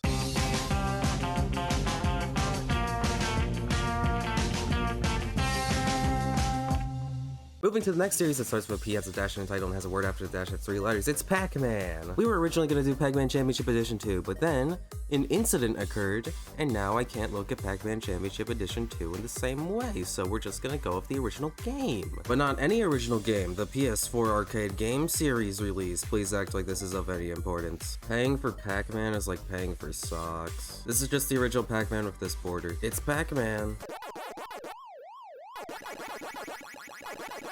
Yeah! You eat ghosts, you get pellets. I really shouldn't have to explain Pac-Man. In 2015, I went to see Adam Sandler's movie Pixels with a friend, and we both walked out of the theater telling our moms that we really enjoyed it. There's no joke past that, I just thought that should be documented. Pac-Man was the first survival horror game. Did you know? Pac-Man take pill. Pill is type of drug. Pac-Man do drug in the 80s? Did you know Pac-Man was called Fuck-Man and people kept changing it to Puck-Man, and eventually so many people knew it as Puck-Man that they changed it to Pac-Man? Did you know Billy Mitchell isn't real? He never existed, much like his records. Did you know that Pac-Man was designed after a brownie plate with a piece of brownie missing? It had to be turned into a circle for the final release due to technical limitations. Pac-Man creator John Pac-Man recalled saying that he still feels slight resentment towards the final product due to the shape change having such a big impact on the final release. The Atari 2600 version was finally able to achieve John Pac-Man's vision, and so he considers this release the ideal version of the game. Really, what do you want me to say? It's Pac-Man. 3 stars.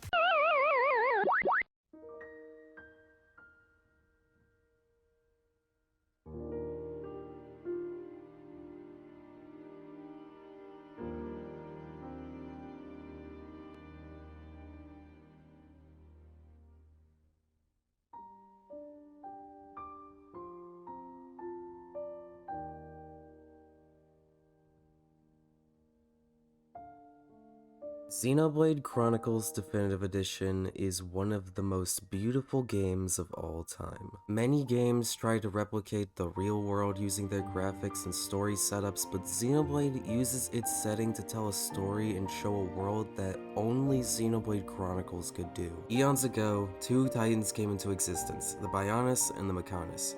These 2 continent-sized beings were locked in a sword fight for ages, until both killed each other at the same time, only having their lifeless corpses remain and these corpses are where the entire game takes place. Xenoblade has always had a problem of being on systems that can barely run it, and in Definitive Edition, it finally has the power to truly shine. So many times in this game, I was standing, taking in the absolutely beautiful and creative world. It truly feels like you are an ant on this massive continent of a body. This game just has such a calming feeling to it. My brother, who only really plays Call of Duty, Madden, NBA 2K, and GTA, he came into my room, saw me and Gar playing, and for the first time in what felt like forever, just wanted to sit down and watch me play it. My mom also thought Gar Plains was Ireland, and the most shocking thing about this going in was seeing that barely anything mechanic-wise was new.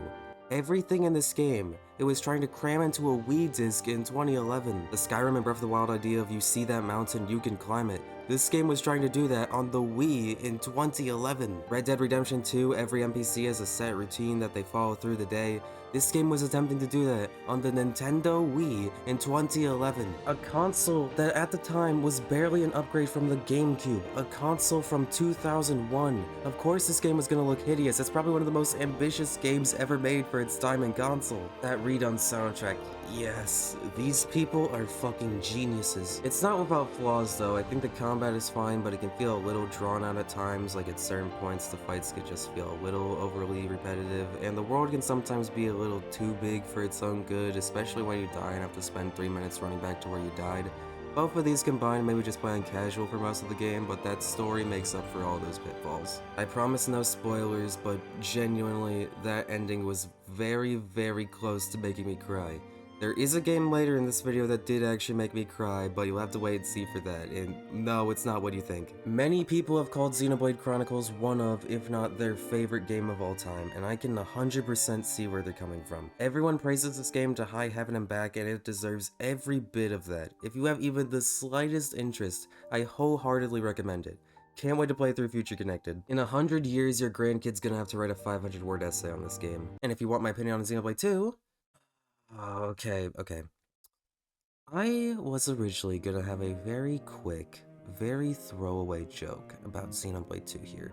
Just to throw it under the rug, very concisely. But after the announcement of Xenoblade 3 and the reaction from good-natured people, not even Twitter users, good, real, respectable people with real opinions on matters, I realized that sweeping this game under the rug was far too kind. Xenoblade 2 is quite possibly one of my least favorite games ever made. The UI is horrid, the voice acting is horrible. So kid. My name's Rex. Okay, Rex. Why did you start salvaging in the first place? That there. The World Tree. I don't get it. They rushed the English voice acting to get the game released in 2017 so it could be one of the first real RPGs on the console. That's Morag, the Flamebringer. Morag? Special Inquisitor Morag of Morardain, the most powerful driver in the Empire, and wielder of Bridget, the most powerful blade. So together they're like ultra powerful. Rex is just a horrible main character. There's a reason why Rex wasn't chosen for Smash, and speaking of Pyro and Mithra's voice actor is probably the best performance out of the bunch, if only for having a flawless American accent despite being British. Like, I couldn't even tell. It's like Andrew Garfield's Spider-Man levels of perfect. The world building is much less than 1, but 1 has like the best world building ever, so maybe it's not even a fair fight comparing the two. Just everything is slightly worse than the first game. All of this isn't necessarily that bad. Like, all of this can be boiled down to just a slightly worse sequel. A sequel that fell a bit short of the first game. This is me being really nice, by the way. But what kills this game is that it is very horny.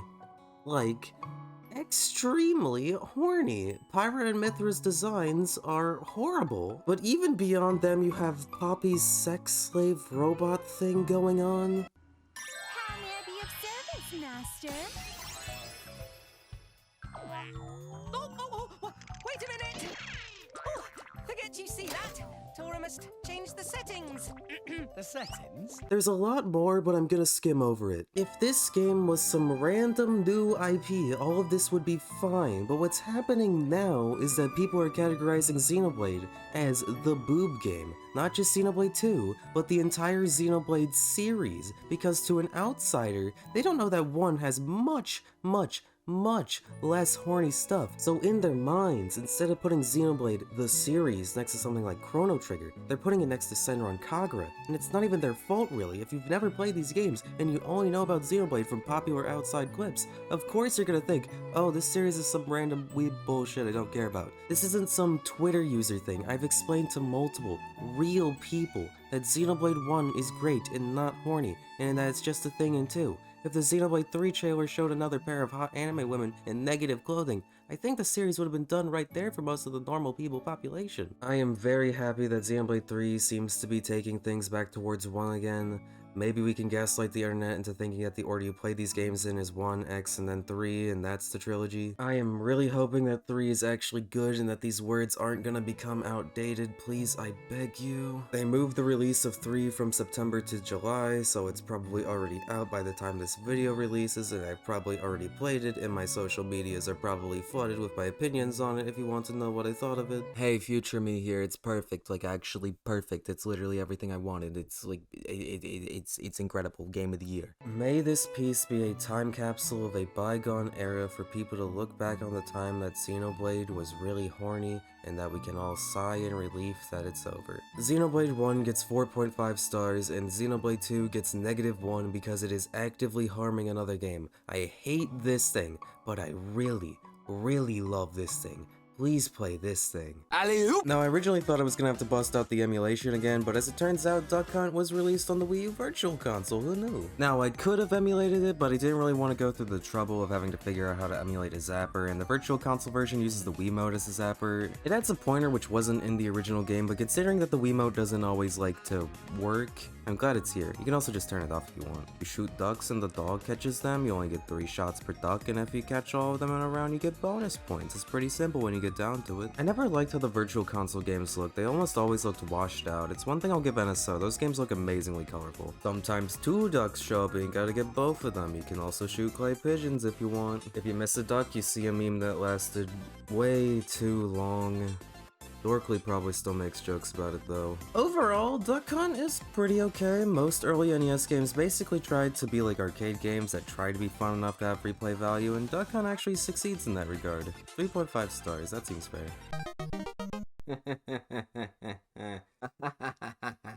You fool. I bet you were expecting a Smash fan to not know how to play real fighting games, but you were sorely mistaken, but only half. When I started this project, I was really bad at fighting games, like horrendously bad, but now, in the present, I can assure you I am okay at fighting games now. Here's a list of traditional fighting games I've at least touched, which has greatly increased my view of the genre. Most of my rise in skill was due to my obsession with Guilty Gear, but now I can play a fighting game and do probably okay, maybe. And as a former Smash-only player who has since learned traditional fighting games, what the fuck were you Twitter users complaining about? These inputs are easy. Like seriously, once you play a game that actually tells you what button to push on the move list screen instead of some arcane symbols, you learn this stuff super fast. It's not that big of a deal, like it can be annoying, but you can learn it in like half an hour tops, and so much of these games is built around command inputs that they couldn't really work with just pressing up B.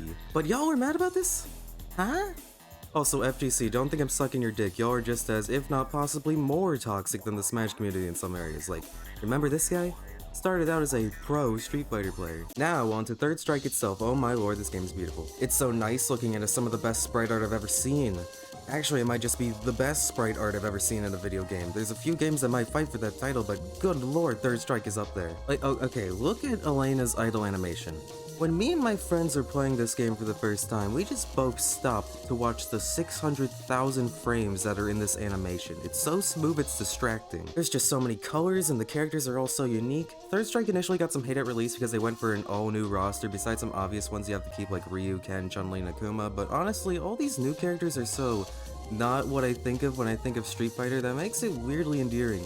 Like, how many of you know who Remy is? My favorites are Q, this just huge, weird, robot-looking dude that moves so strangely. He just carries this weight to his presence that every character respects, except for the fact that he's low tier. Maybe this one is obvious considering I main Faust and Strive, even though he's consistently considered one of the worst characters in the game. Remy, this blue-haired French guy that's this game's replacement for Guile. I saw one YouTube video talking about this Japanese Remy player who's super good despite the fact that this character literally does not function. Yuri, and this super buff dude who has this reflector super that I really love. I fucking love stage control. Street Fighter is a simple game anyone can pick up, but it's very complex when you get down to it. It's a game of, that dude wants to kill me, I want to kill them.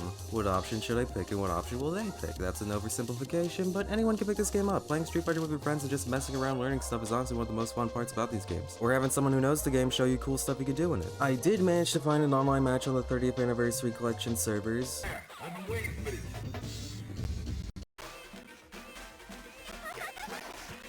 Fighters ready. Engage.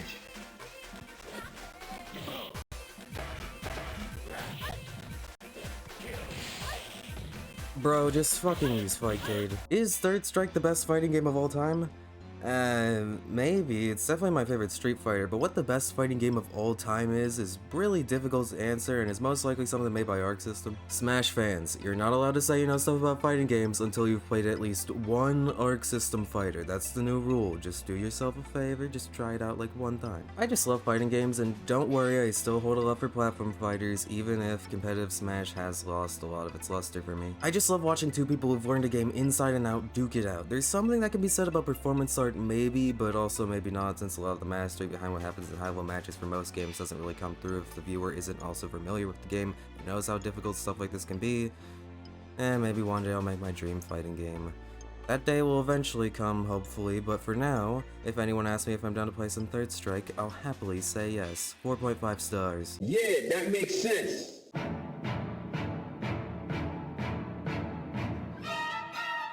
This is gonna be a controversial one. I'm gonna be completely upfront with this one. Final Fantasy VII Remake is my least favorite game that I played for this video. More than Star Fox Zero, more than any other game I'll talk about later, this is the worst one. This game was not only a complete slog, but it's borderline disrespectful to its origins.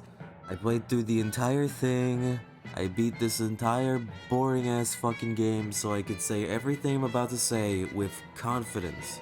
Even though it's only a bit more than 20 hours long, it still took me months to beat. Not because of its difficulty or length, but because it was such a struggle for me to even think about playing it further. First off, there's the obvious problem that this remake of Final Fantasy VII is only remaking the first 5 hours of Final Fantasy VII. I know that people that like this game will scoff about this complaint, but it affects every single aspect of the game by stretching out what is essentially an opening to a full $60 AAA game. Everything feels so slow.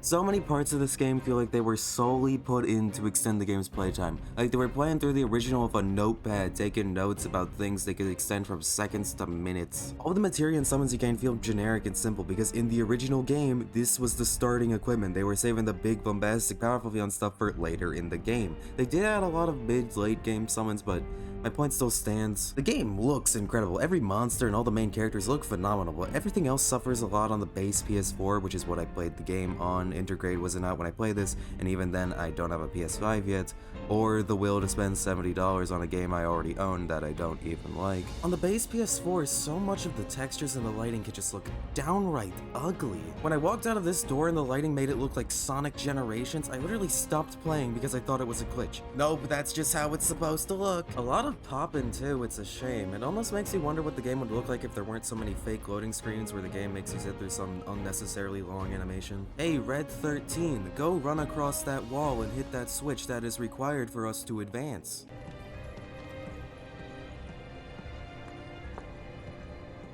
Now it's my turn.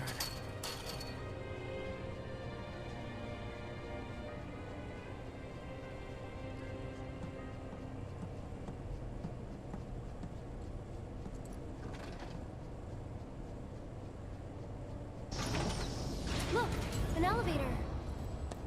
You need to do this 5 times. I triple checked 5 times. I'm actually rewatching the animation right now and like, Am I crazy for pointing this out? Like, look how much dead air is in this animation. Like, could they not make this go faster? The combat has two styles, the real-time combat and a recreation of the old turn-based combat. I didn't play with the classic combat, but with the real-time combat, so many enemies just felt like damage sponges that I knocked the difficulty down from normal to easy. Not necessarily because of how hard it was, but because I was just bored every time an enemy showed up. And, okay, I know I'm not usually the best at these types of games, but I don't know, man. I optimized all my stats, I got the best equipment I could find, and I checked some Let's Players to see if they were having the same problem, and they were. The combat is just boring, which is what they were trying to quote-unquote fix when they made the combat real-time. How they're treating elements from the story... Sephiroth, one of the most iconic video game villains of all time. In the original, he's a twist villain. He's only mentioned at first, and you only see him until way after where the game ends in Remake. They wanted to savor his reveal, and that's why he and his theme are so celebrated. In Remake, Sephiroth shows his face in the first hour, and he just constantly shows up to do nothing but spoil the surprise. Hey guys, I'm Sephiroth from Final Fantasy VII. Remember me? I'm in the game, right? Hey, remember me? I'm Sephiroth, the remarkable guy. Hey, I'm Sephiroth, the cool villain of the... Remember that? Yeah, that's me.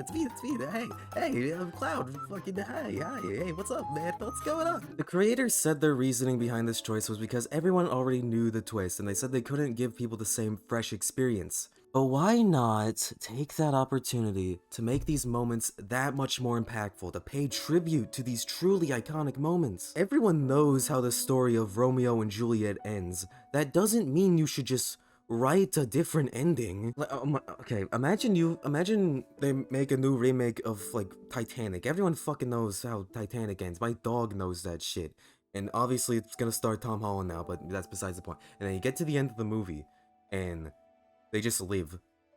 Like, wouldn't that be fucking shitty? Aerith's death is the video game spoiler. On a comparable level to Snape kills Dumbledore or Spider-Man dies in Infinity War. In part 2, well, they try to make this legendary moment that much more heart-wrenching. Even though everyone already knows the punch, will they try to pay tribute to why it's such an unforgettable moment?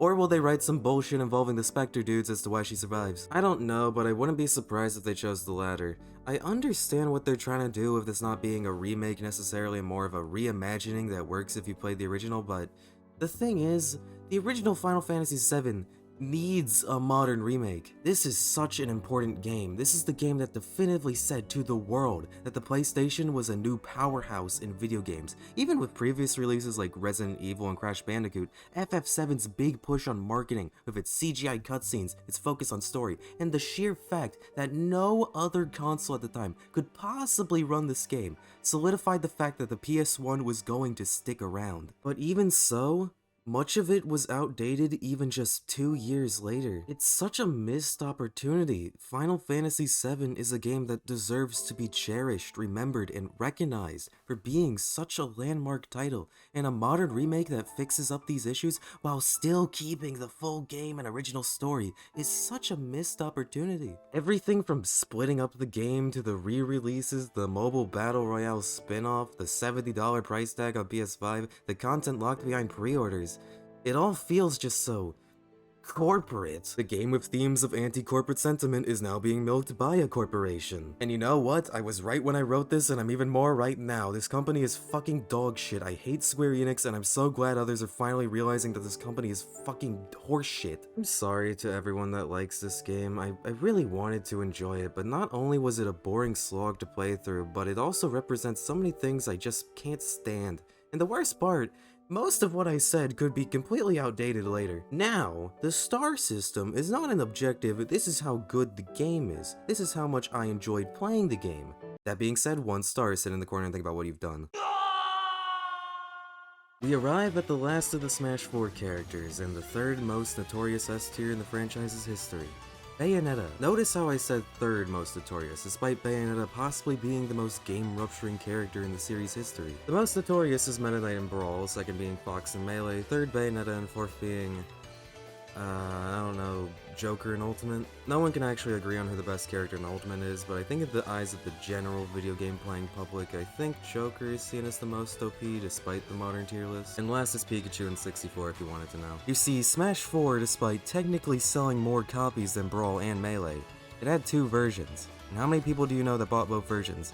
Me. Melee is still played competitively by many people, and the phrase no items Fox only final destination is so memed that people that don't know anything about Melee just assume Fox and Falco are the only characters people play in it. Brawl is a game that people actually like and is held dear to many people even today. Once an 8th grade or so at the end of the school year in the final class for science, the teacher had a party with chips and soda and a Wii with 4 emotes and a copy of Brawl. Everyone took their turns with winner stays rule and it was super fun. If you go to the Twitter account at Smash Bros Brawl, you will find a plethora of memes and images dedicated to the mesmerizing style and aesthetics of Super Smash Bros. Brawl for the Nintendo Wii.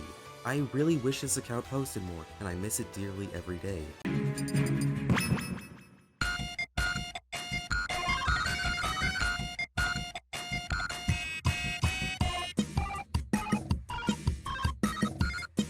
But what makes Meta Knight the most notorious example is because of a time I was babysitting some kid. I don't even remember the kid's name, but assuming they were like 8 at the time and the story happened in 2019 and the most common boy's baby name in 2011 was Jacob, so I'll go with that. Jacob was playing Fortnite, but I was talking to him and he said he had a Switch and Smash Ultimate, so I asked if he wanted to play that because it's probably a good idea to spend time with the kid that you're babysitting. Jacob picked Meta Knight because he heard Meta Knight was the most broken character in the game. That is a legacy that spans generational gaps and cannot be understated. You may have noticed that I've spent a lot of time not talking about Bayonetta. This is because I don't really care about Bayonetta despite playing the games. Bayonetta is a character action game, a genre name that is really bad, but there's no real alternative because calling them beat-em-ups would be kinda disingenuous. Played Bayonetta 1 first because I heard when you play 2 you can never go back to 1. They are right. The first game is not bad, just kind of annoying to play. The second game is the one I played the most, and despite that, I still don't have that much to say about it. On the Switch version, in handheld mode, you can play with touch controls, which is a very mesmerizing feature that gave me a sense of wonder as I stared at one of my favorite things in life. Completely stupid and worthless features in video games that no one would ever use, except for the excitement of enjoying how stupid it is. What is that? John, Bayonetta's friend, gets killed and her soul gets dragged down a hill and Bayonetta has to go down there and save her. A very good premise for a flashy over-the-top action game where you get to brutally murder demons and angels alike with your hair witch magic mastery. Despite this, Bayonetta has just never particularly clicked with me. Bayonetta was developed by Platinum Games led by Hideki Kamiya, who has pretty much created the entire genre of character action games, creating Devil May Cry, which was the birth of character action games, and in 2013 created The Wonderful 101, which I hold dearly as one of the most important games I've played in my life because it led me to create a 1-hour video on it, which is the first piece of art that I created that I really thought I put my heart and soul into. I will not go into why Wonderful 101 is so good as a little tease and subtle advertisement for you to watch my other video. Bayonetta 2 takes place on Christmas, which makes it a Christmas game, and a different definition of a Christmas game is No More Heroes 3 because I got it on Christmas. No More Heroes 3 is extremely good with style and UI and story that only the delightful Madman Suda51 could create. For the holidays of 2021, I decided to just take a complete break of not working on this video in any way, shape, or form, and I played a lot of No More Heroes in that time. No More Heroes 3's combat is so fun, and I just want everyone to go in and experience it blind like I did.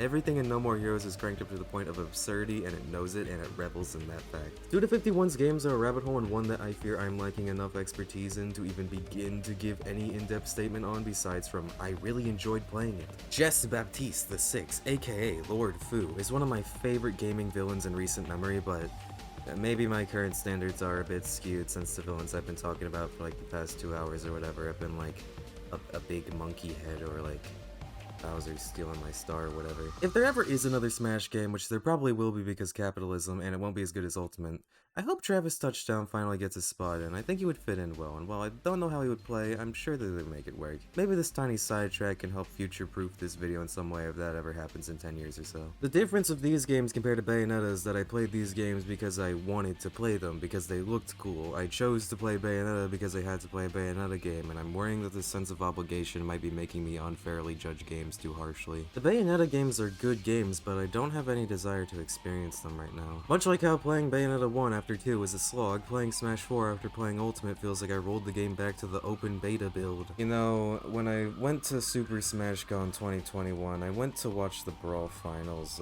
There was a crowd of about less than 7 people, and there was only one Meta Knight, 686M.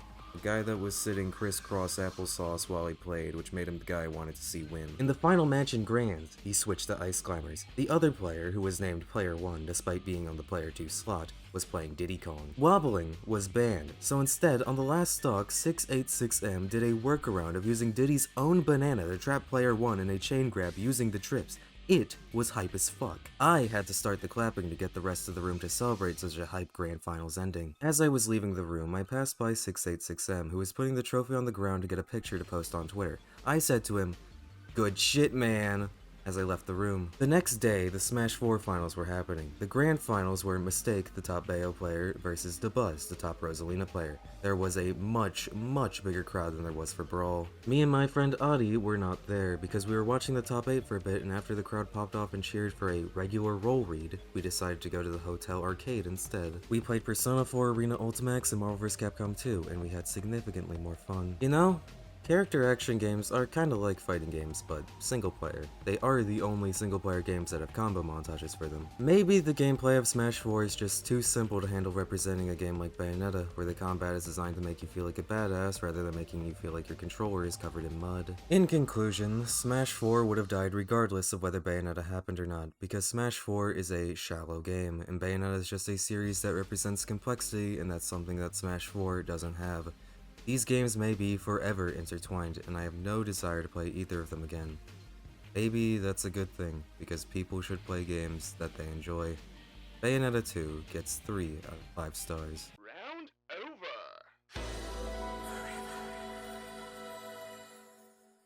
Alright, finally moving into Ultimate, we got Splatoon. Splatoon 2, even. After not making new IPs for like 10 years, Nintendo actually made a successful new one, but they accidentally made it on the Wii U, so they then fixed their mistake. You shoot ink and bully children in online matches, or terminally online teenagers bully you. The main mode is Turf War, where instead of trying to get more kills than the enemy team like in Call of Duty, you try to get most of the map in your team's color. Whoever has the most turf in their color at the end of the 3 minutes wins. It's pretty fun. It's okay. I don't care enough to get max rank or whatever, but I enjoy playing it with friends occasionally. There's other modes like Splat Zones, where you fight over one specific part of the map, and whoever controls that zone for the longest amount of time wins. Tower Control, where you try to get a payload from one side of the map to the other without letting the enemy get the payload to your side of the map. Rainmaker, where one player grabs the all-powerful Rainmaker weapon and has to try to get to a specific spot near the opponent's spawn, which usually requires help from other teammates because while the Rainmaker is very powerful, it is very slow and can easily miss. And Clam Blitz, where you collect clams and try to throw them in a basketball hoop. It's a nice variety of modes, but it kinda sucks all the modes that aren't Turf War are stuck in rank mode. Like, I get it, Turf War is the main mode, but why can't I just pick a mode that I want to queue for like Tower Control without getting judged? I also just really don't like team-based competitive games. Either I feel like I'm getting carried and doing nothing, or I have teammates that don't do anything. The team-based hero shooter genre peaked with Plants vs. Zombies Garden Warfare 2 and it's stagnated ever since. You got a ton of weapons, but I usually rock with a shooter, auto bombs, tenta missiles, and or ink nuke. There's a lot of variety and customization though. You can definitely go crazy with your loadout. But you wanna know what the best mode is? Salmon Run, the best mode. It's like Call of Duty Zombies plus Splatoon. You get put in a team of 4 and you have to survive 3 waves of salmon. Boss salmon creatures drop eggs that you gotta pick up and put in the center. You need a certain amount of eggs by the end of the wave or else you lose, so you can't just camp, despite camping probably not working anyway on the smaller maps. There's also occasionally special waves like Grillers, Mothership, and the Rush. The Rush is pure chaos and can kill your entire team in seconds. If your team survives this, then you get the same feeling that you get at the end of Saving Private Ryan. This is my favorite mode and the only one I've gotten max rank in. Love it, but you know what sucks?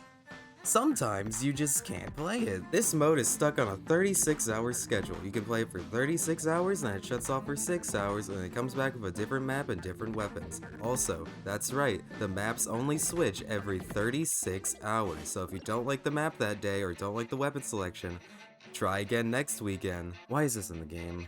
Turning off the game for 6 hours is already one of the stupidest and most unnecessary design decisions ever, but why can't the weapons just be random every time you start a match like, you know, every other game that plays by these rules? It's worse, all the maps are swapped around depending on what time you're playing. The other modes thankfully switch every 2 hours, but it's still annoying playing on the same 2 stages after 8 matches, like hey, can I get a third? I kinda get switching maps on a timer more than switching weapons, but it's still annoying. Also, you still can't skip the intro. It's been 7 years.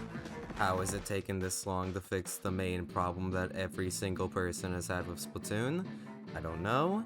if you can't skip it in Splatoon 3, I give up. Okay, Splatoon is a decent game, but it's all the little things that have absolutely no reason to be there that drive me up the wall. The hub world characters are just so much less interesting than the ones in Splatoon 1. I think they just made all the best ideas for shopkeeper characters in 1, and when they had to make a sequel, they just designed some other characters that weren't nearly as good or thought out. I miss Spike. He's still in the coffee shop, but he deserves better. I want to kick this guy like a football. Splatoon 2 is fine, it serves its purpose of bringing Splatoon to the Switch, but it feels like they weren't fully creatively ready for a sequel and just threw some parts together. That's probably also why the problems of Splatoon 1 are still in 2, like the campaign being lackluster. 2 does have the DLC Octo expansion campaign, which is really good, but I haven't played it. I hope that in Splatoon 3, which is coming out in a unit of time, they finally fix some of the problems that have been issues since day one, like news broadcast, among other things. Like, dude, I can't even imagine how the Salmon Run thing came about. Like, how do you pitch that? Like, how do you come up with and pitch the idea that 25% of the time when you boot up the game to play Salmon Run, it just isn't playable? And this is the new and improved schedule, by the way. At launch, it was out of commission more often. They just neutered this mode so hard, and they knew it was gonna be the best mode otherwise. They better not shit on it again in 3. 3.5 stars. Now, don't mess it up, and hopefully I can give Splatoon 3 a 5-star.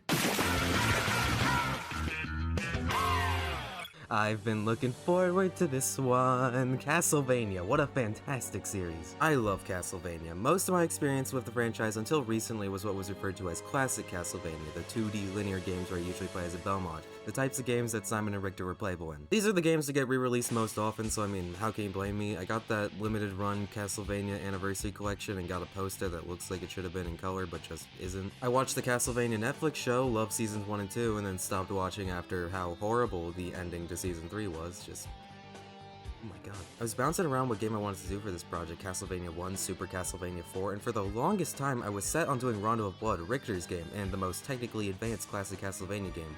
But then something weird happened. Prepare for a little sidetrack. After Axiom Verge 2 was released, on my birthday might I add, I got into a little of a Metroidvania mood. Metroid Dread was just around the corner and the Castlevania Advanced Collection, and one comment told me that Axiom Verge 2 was a lot like Symphony of the Night. Now this made me remember that I've always told myself that I would play Symphony of the Night, but kept forgetting to do so. It was in the same collection that Rondo of Blood was in on PS4, so I already had it, and a few weeks later I finally decided to play it. No intentions to do it for a video, I was just set on Rondo of Blood still, but this was just for fun, and I was blown away. I played it and loved it, thoroughly enjoyed my time playing it, but was still set on Rondo, cause that had Richter, that's the guy that's playable in Smash. Alucard was just an assist trophy, but eventually I realized that I needed to talk about Symphony of the Night, so let me just say this right now. Castlevania Symphony of the Night is one of the best games of all time. And for its time, bro, it was probably in the top 5 when it released in 1997. Symphony of the Night takes place after Rondo of Blood. Dracula has been revived and Alucard has awakened to kill his father again. Alucard meets with Death and Death steals all your abilities, the classic. And after that, you're off on your own except for a cutscene or two every once in a while. Symphony of the Night just gives you a type of freedom. Your only goal is to kill Dracula. How you do that or where to go is up to you to find. Alucard's movement in this game just feels so perfect, doing the backdash, jumping and swinging. Dracula's castle in this game is iconic and every inch of the map is so beautiful. This game was on the PS1 and they took a risk of making the game 2D, but it lets them do all these crazy effects and sprites and backgrounds and it all just oozes such an aesthetic. There's all these RPG mechanics like leveling up in stats and that sounds like a handful, but it's all easy to understand and there's so many weapon options, swords, fists, rods, and a million more. My favorite item is the shoes that make Alucard slightly taller. The sub-weapons open up tons of possibilities, so many things that the game doesn't tell you but hints to. It'll never flat out give you the solution, but it's all there to make you feel like a genius. You have all these potions and items and your inventory is infinite, so you have every option you can dream of open to you. You can dual wield weapons or use a shield or item in your offhand. There's fighting game inputs for secret moves. You can turn into a dog. That's cool. It's not every day that you can go into a 25-year-old game blind, but in case you are as lucky as me, I don't even want to tell you about all the secrets. It's just an insane amount of forward-thinking things that are in here. Button mapping. Save rooms also refill your health. And for people that haven't played this game, you guys aren't ready for this, I swear. You can change the color of the pause menu on an RGB scale. 1997. How? But why? Why did they go through the work of adding all this? freedom. This game was made with freedom in mind. There's so many options available, so many paths to take, so many different weapon combinations to try out, so much game. It's a testament to creativity. There's 1,000 ways to accomplish a goal, pick whichever one you like. Symphony of the Night has not aged a day. This single game earned the right to have its series name be half of the name to an entire genre. Even its follow-ups pale in comparison because of being on the GBA, which bless its heart, but it can't do some things as well as the PS1 can. It is an absolute masterpiece. Play this game as soon as you get the chance, but as a fair warning, I wouldn't recommend the Castlevania Requiem collection on PS4. It is mostly fine, but it features some strange choices like this menu. Certain sound effects come from the PS4 controller with no option to turn it off. And changing the voice acting from the original iconic lines. Ha! Mankind! A cesspit of hatred and lies! Fight for them, and die for their sins! Boo. It is playable, it is Symphony of the Night in its entirety, but it sucks that this game hasn't gotten the same re-release treatment that its older siblings get. It not being in the advanced collection feels like an injustice. Again, I must reiterate, this is one of the greatest games of all time. It feels great 25 years from now, and it'll feel great 25 more years from now. 5 stars. Hello, it's future me here. Apparently I forgot to add this in. I could have sworn I wrote this in, but I guess I didn't. I'm like 90% sure I did, but I didn't apparently. The game that I cried at that I mentioned during the Xenoblade section was Symphony of the Night. The part that I cried at was in the flipped castle when you go to the library and they play Lost Painting.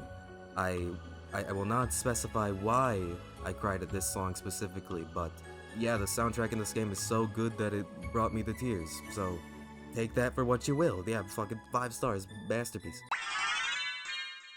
Let me take you back to the night of December 6, 2018. Smash Ultimate is mere minutes from being unleashed to the masses as midnight comes closer to the east coast of North America, but at the same time, the 2018 Game Awards are happening. Smash Ultimate isn't nominated for anything because it isn't out yet. Hard to be nominated for an event that's happening before your game comes out. Picture me watching the Game Awards, hyped for Smash Ultimate, but kinda upset that my pre-order was delayed by Amazon for a few days. I only cried like a little bit. Anyway, it's really late and I have to be up early tomorrow, but I'm watching anyway, hoping for the slim chance that Celeste will beat God of War and Red Dead Redemption 2 for Game of the Year. Suddenly, Persona 5 shows up. Oh, it's probably DLC for Persona 5. That game's big enough, right? Yeah, that's probably suitable for a Game Awards announcement. Alright, what the fuck? And that's my story on why I believe Joker had the best announcement trailer. I mean, I was about to post a Resident Sleeper emoji in the Twitch chat, but instead I pogged in real life. On October 16th, 2020, I beat Persona 5 Royal.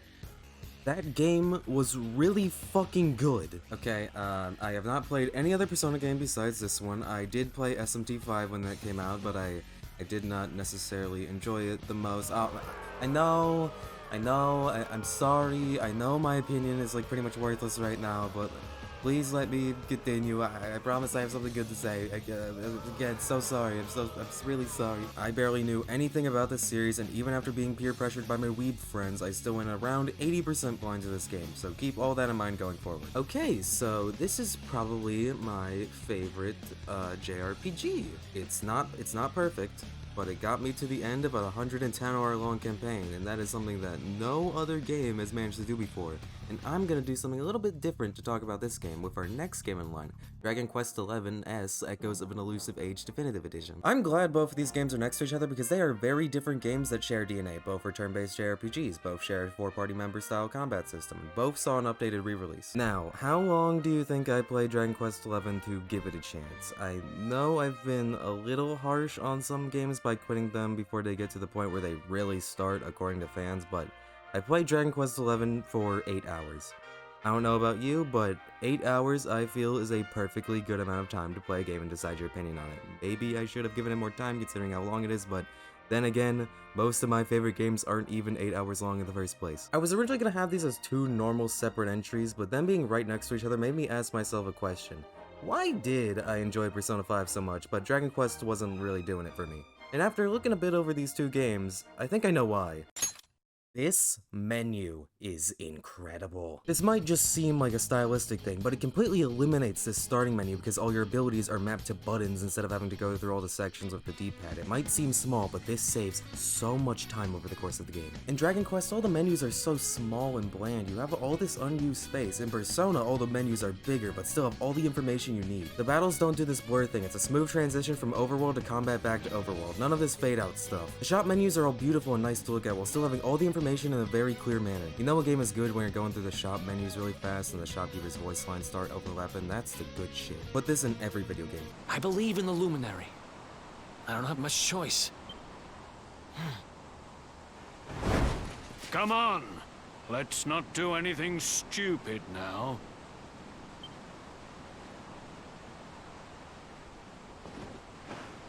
He's blue. Dragon Quest shops and menus are very basic to look at, and when I'm gonna be looking at this stuff for the entire game, I'd like something that's just a bit more than the bare definition of a menu. Dragon Quest combat system is very static. You do an attack, your opponent does an attack, you will take damage and have to use healing items no matter how skilled you are as a player. There is stuff like status effects and buffs and debuffs and moves that involve two characters, but from at least the 8 hours I played, it is a very simple combat system. Persona 5 Royal's combat system has a Pokemon type weakness system and has the one more mechanic, so that when you down an enemy you get another move, you can pass this move to another party member. Not only does it still count as one character's one turn, it also powers the person you pass it to up, and if you keep passing it to every person in your party, the final guy can do any ability for free using no magic. If you knock down all enemies, you go into an interrogation where you can ask the enemy to become your persona, get money of them, or ask for an item. But if you say the wrong things or push your luck too much, they'll retaliate and instantly end your team's turn. Alternatively, in the interrogation, you just kill them with these beautiful all-out attack animations, but the enemy can also one more you if they hit your weakness. The soundtracks, I mean, it's not even really fair to compare them, and they really shouldn't be compared, but I'm going to anyway. Dragon Quest XI's soundtrack is this orchestrated Disney movie type deal, and it's really good. It really works with the vibe they're going for. It's great. I don't really have that many issues with it, especially since they redid the entire soundtrack for the re-release. It's just that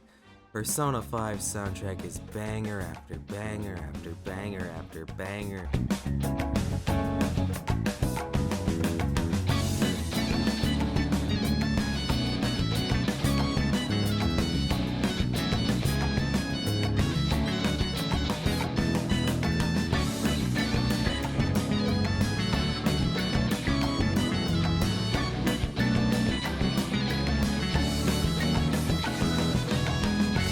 If I had to choose, it's no contest. Persona 5 wins. It's just like that simple. Okay, listen. I'm perfectly fine with British voice actors. It's perfectly fine. It might be slightly annoying for me, but I'm sure there's people out there that find American accents annoying too. It's not a problem. But when you write all the text as if it's being said in a British accent,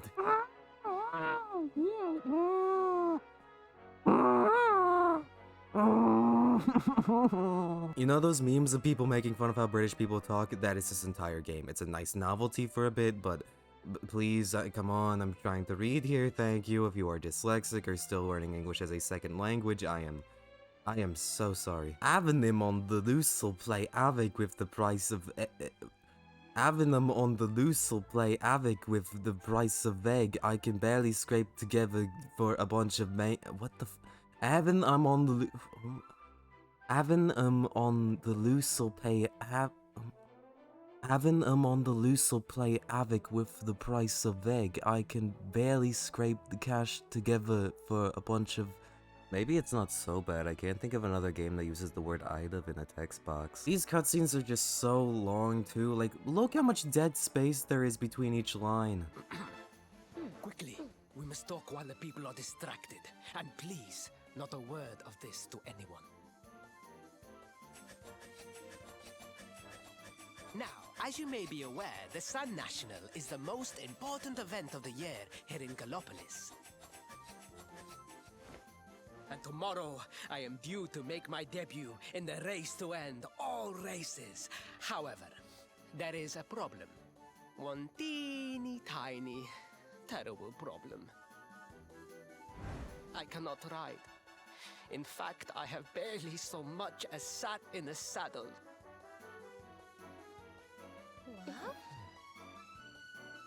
I have so far been able to hide the... Combine these slow-ass cutscenes with this stretched-out plot, and it's just not interesting. Okay, you have to get this rainbow thing because it's important. Okay, go to this kingdom. Okay, now the prince needs your help. Disguise yourself as him so you can win this race thing. Okay, now you need to venture out and fight a boss. Okay, it turns out that the king sold it to someone else because he needed money. Okay, now go to this other town. Okay, now talk to this ghost thing to get introduced to a nostalgic series of side quests. Okay, now do one of the side quests with random encounters, and no, you cannot match for the text. Okay, now continue going to the other town. Okay, now talk to this one guy so you can get a boat. Okay, go to defeat the boss for this one guy. Okay, now the town has been taken over by the kingdom that wants you dead from before. Okay, now they beat this boss. Okay, now it just feels like the plot's never getting anywhere. I still haven't gotten the rainbow thing. Persona 5 story does take a while to get going, but the calendar system always means that the plot is advancing, because no matter what you're doing, you're still advancing the game, and it gives the characters their own time to breathe. Yusuke and Mishima are the best characters in the game, don't at me. You know, as I was gathering footage for Dragon Quest again, I got reminded of Ni no Kuni Wrath of the White Witch, a game that I played when I was like 7 and I loved to death. I tried to play it years later when I got that remaster in 2019, and I just couldn't stand it, even with my nostalgia firing on all cylinders. I think as I got older, my ADHD and patience worsened. I just lost my ability to enjoy games of this kind of writing. I wish I could enjoy these games again, especially Ni no Kuni again. I would kill to be able to enjoy it again, please, but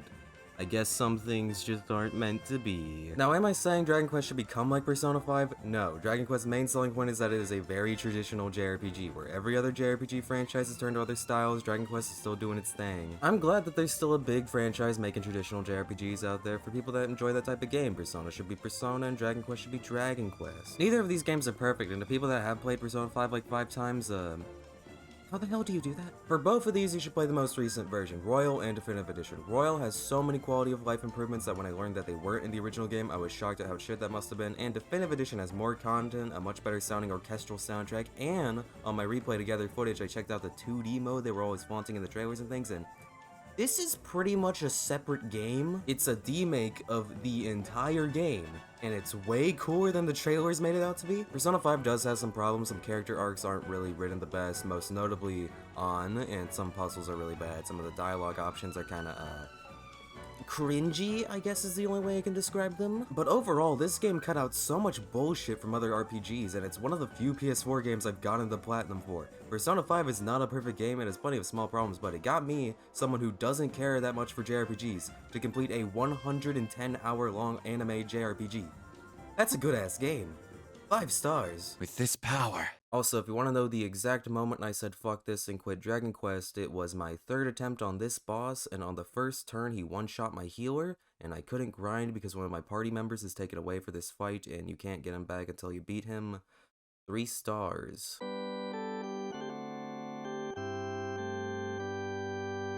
Hey, we finally get to my main. Yes, I main Banjo. I genuinely think he is well designed. I will not get into it here though, because that is very hard to prove. I retract my statement. Now let us get into the low tier, and we are going to start off with a beloved character, Banjo-Kazooie. Because his damage output is generally so low and he has a decent amount of really bad matchups in a lot of the relevant characters, he's going to be really low in the tier list. Banjo can't really kill until like 140, 150 kind of consistently is his like consistent killing, unless he's hitting with like a random smash attack or forward or something like that. His damage output is one of the worst in the game actually. I feel like the only character that has worse damage output than Banjo overall is non-Aura Lucario, and that's a problem. It's simply not enough. Throws are not their strong point either. Their grab lacks range. This is also the last game I played blind for this series. Yes, I played Duck Hunt before playing the series my main is from. I don't know what's wrong with me. We're emulating it, unfortunately, as I don't have an Xbox, and also since this is emulated, this isn't the upgraded Xbox 360 version, which sucks, but it's an unfortunate sacrifice, and I refuse to get that Switch expansion pass. You play as Banjo the Bear and Kazooie the Bird as you go and stop the evil witch Gruntilda, who kidnapped Banjo's sister Tootie. You travel up Gruntilda's lair collecting puzzle pieces and helping a cast of colorful characters, yup. Now, I love 3D platformers. They're fun. Specifically, collectathon platformers are always a fun time. Hat in Time, Mario Odyssey, Bowser's Fury, Mario 64, Mario Sunshine, yeah, these games have been kinda dead lately, huh? Now, if it hasn't been obvious, I'm a zoomer. So to my generation, 3D platformers have been pretty much dead except for when you're explicitly looking for them. I think many people have been wondering, why Banjo-Kazooie? Why is this the game that people have been holding on to for decades? The YouTuber explaining the golden age and fall of Rare after they got bought by Microsoft in the early 2000s is a running joke at this point, almost as legendary as the phrase Sonic had a rough transition to 3D. You don't need me to tell you what happened, but yet people still, year after year, beg for a new Banjo game.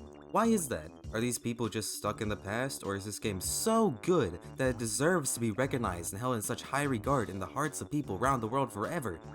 Yes. Yes, it does. It really is that good. It's got some old age on its bones, but it's the heart that counts. The movement is lacking compared to the games that it's inspired, but the levels are so densely packed that it's not that important. Nothing ever overstates its welcome. As soon as a character or minigame is introduced, it moves right on to the next idea, next move, next set of characters. You have enough freedom to do or skip pretty much anything you want. Man, I fucking hate Clanker's Cavern. Don't worry, now I'm in Freeze Easy Peak and I'm climbing a snowman. Then you got that soundtrack. You already know the soundtrack. It's practically royalty free on YouTube. You got Treasure Trove Cove going do do do do do do do do do do do do do do, but then you get to the top of the map and you got all this calming ambience that's so soothing. You got Mad Monster Mansion being all sinister like, ooh, you're in Halloween Town now, little gremlin, but then the Smash team turned it into a certified banger.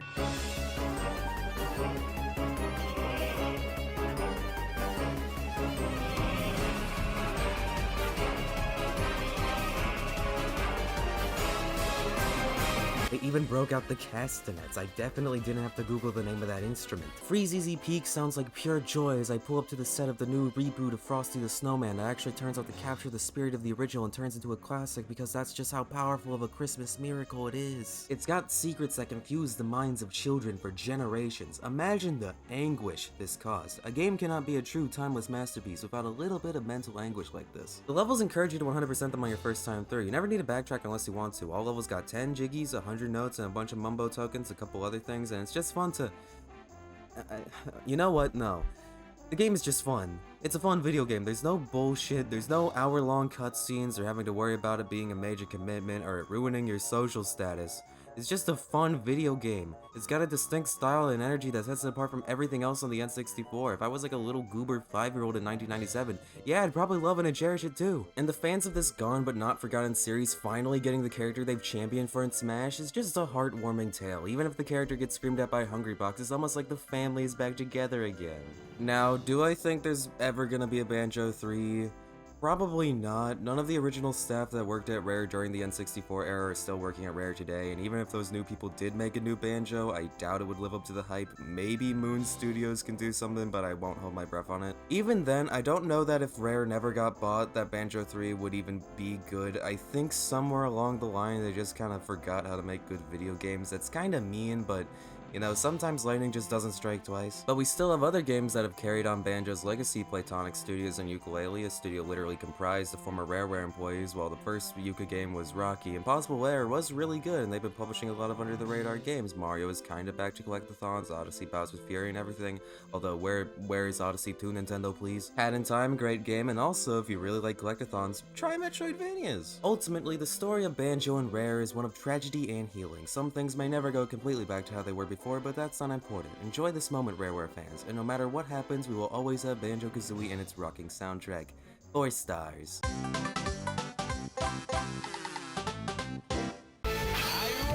No, Terry, I'm not. I've been working on this video for actual years at this point. I'm writing this part on June 20th, 2021, nearly 2 years after I started this. And it probably won't even be done for another year, if not longer. I've been doing this shit for so fucking long, I don't even know if what I'm making is good. If anyone is actually gonna spend the hours to watch this, will anyone besides from like a few close friends actually watch this and get to this moment, or even get to the end? It's borderline a feature film at this point. The runtime's probably longer than most movies. I put all this time, money, and effort into this project, and I'm scared that the amount of people that are gonna like watch this isn't gonna outnumber the amount of time I spent making it. I don't even know if that's a reasonable goal at this point. It's just so hard to get quality stuff. There's so much garbage or even just mediocre stuff for people who obviously didn't have the heart in it. And I need to genuinely consider if I'm gonna make something truly great that I can be proud of, or I'm just gonna end up making a bigger piece of garbage or mediocre fluff. I really want to make something special here. I want to make some sort of positive impact. I don't even know if that's possible. How many people are gonna watch this from beginning to end? How many people will this impact? impact. How many people are just gonna watch this and forget about it like I've done myself to who knows how many videos? Will people laugh at my jokes? Am I funny? Or are people's standards too low? All this for a game I've played so much that I think I might just hate it now. Well, if I want even a shot at it, then I probably need to finish it. Well, I gotta finish it. It's a long, tedious process, but I gotta do it in hopes of being rewarded for my dedication. I gotta do this. Only got 5 franchises left. Hit me with all you got, let's finish this. So, we're gonna be playing the arcade. Arcade is released Fatal Fury, Garou, Mark of the Wolves, or just Garou, Mark of the Wolves. Or Mark of the Wolves, well, according to 2 comments on Twitter, this was the one to play, and I have absolutely no way of finding these 2 comments again. I don't really care to either. If you have any complaints, please send them all to this address. Now, I actually picked probably one of the worst games I could have picked because it is technically not a King of Fighters game or a Fatal Fury game, despite being named Fatal Fury Garou on the Dreamcast in North America. But I think I'll get base points from SNK fans, so I'm keeping it. Also, it technically is the last Fatal Fury game to be released, so maybe that's something. It's got all your favorite guys: Terry, Rock, Freeman, B, Janet, Bud. The gang's all here. The graphics are ooh. Now that's some good sprite art. Man, fighting games just went off with their sprite art from the late 90s, early 2000s. This game's main gimmick is the top system, where you get to choose the first, middle, or last third of your health bar, and when you're in that range, you gain access to some special moves and some minor buffs. You know what I love? Obscure fighting games. I just love watching people who know an extremely obscure game with no player base at the top level. It fills me with joy. Lethal League, JoJo Heritage for the Future, anything. I love it. There's something about these players loving these games so much that they put up with no player base and only playing it out of love of the game instead of worrying about cash prizes or whatever.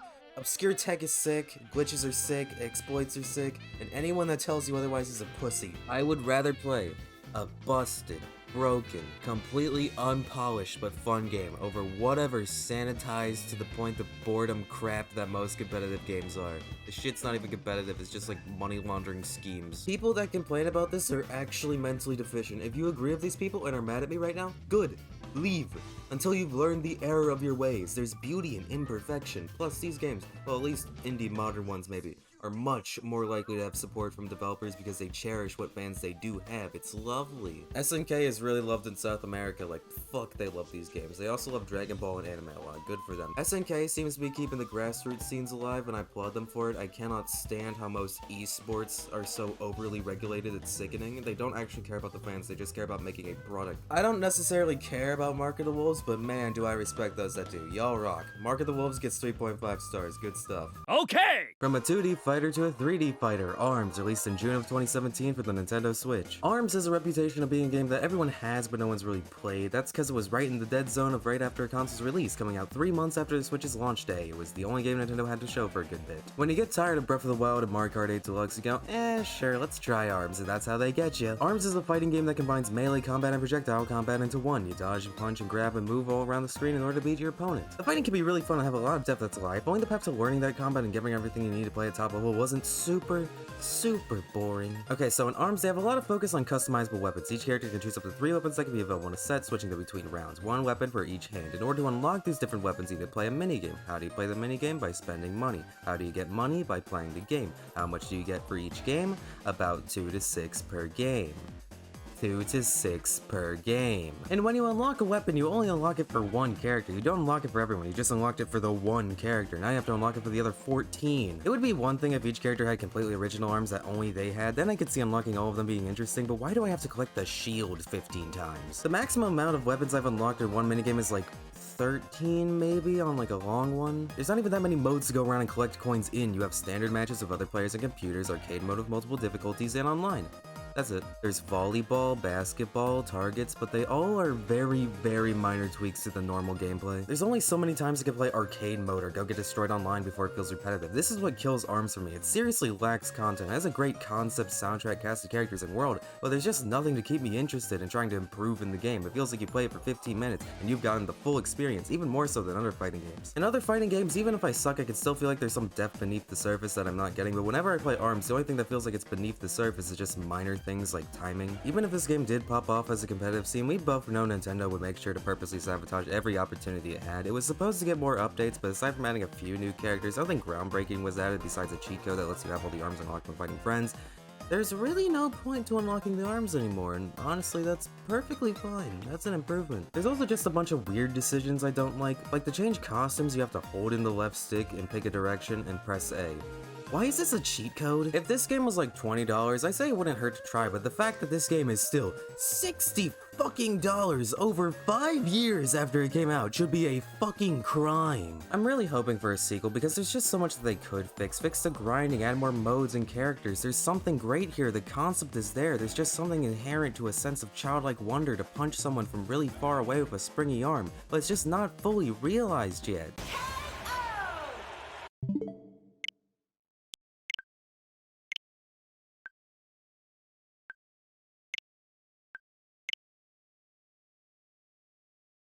Two stars. Well, it's here. Minecraft.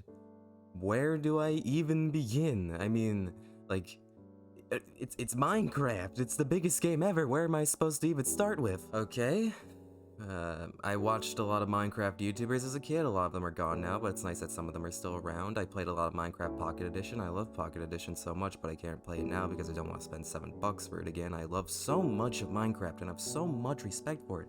It's not even a game really, it's a tool. It's used in schools. The community for it is practically endless for everything it's done. There's millions of maps, minigames, servers, speedruns, animations, YouTube videos, everything, but even though I will forever hold this game with so much respect for completely revolutionizing gaming as a concept and opening up so many doors for people and things, I realized I never actually beat the game legitimately. Killing the Ender Dragon and all that, I decided to do that for this series. No cheats, no creative mode, 100% legit. I thought it would be a fun way to relive the memories, and it was. I found a village alongside the ice, started mining, and found a massive cave that led down to lava. It was relaxing. It was fun to just find diamonds, kill enemies, melt ores and everything. The music is one of the most iconic soundtracks ever made. Natural for one of the most played games ever made. I was having so much fun, and then I got to the Nether. The Nether was always kinda bad, but the updates they've done to make me dislike it more. There's just so much stuff I gotta worry about now, but I was pulling along, trading with the piglins and everything, wearing the gold, and then I died. Ran back to grab my stuff, and a good chunk of it fell into lava, my diamond pickaxe most notably, but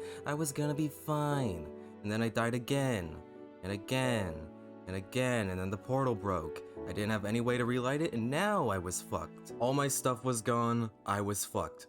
I decided to cheat. I put on creative mode and was ready to find the Ender Dragon, but then I got to the stronghold and I couldn't find the portal. I messed around for like half an hour and then gave up. The actual game part of Minecraft can be incredibly annoying. I don't like this kind of you die, you lose all your stuff, which is weird because I like roguelites so much, but I think that keeping some of your progress just without your items is more insulting to me. So I lost my main challenge. I don't think I'll ever beat Minecraft legit, but I will recount a tale from my childhood. When I was but a wee lad, my brother had an Xbox 360. You know how we love to play Minecraft on that shiny Microsoft 7th generation console. One particular day when my brother was out, I started another Minecraft world because I had like 7 and always kept abandoning them. In this world, I made a treehouse out of a bunch of trees that were placed very, very close together so that the leaves were touching. I hollowed out the inside of these leaves while leaving the actual wood part intact so that it wouldn't disappear. I got very far in this session, made beds, got at least up to iron armor, and got lost a lot and spent at least 30 minutes trying to find my house again. I played this for a very long time in my brother's room, having fun. When my brother got home, I showed him my treehouse and he was impressed with it. Later, my sister came into the room and also said my Minecraft house was good. As we were all huddled around the TV, enjoying the beauty of a fun video game, my sister hit the console power button with her foot, turning off the Xbox. This was before autosaving was added and I had not saved, so my entire world had been deleted, erased from this plane of existence, never to be seen again.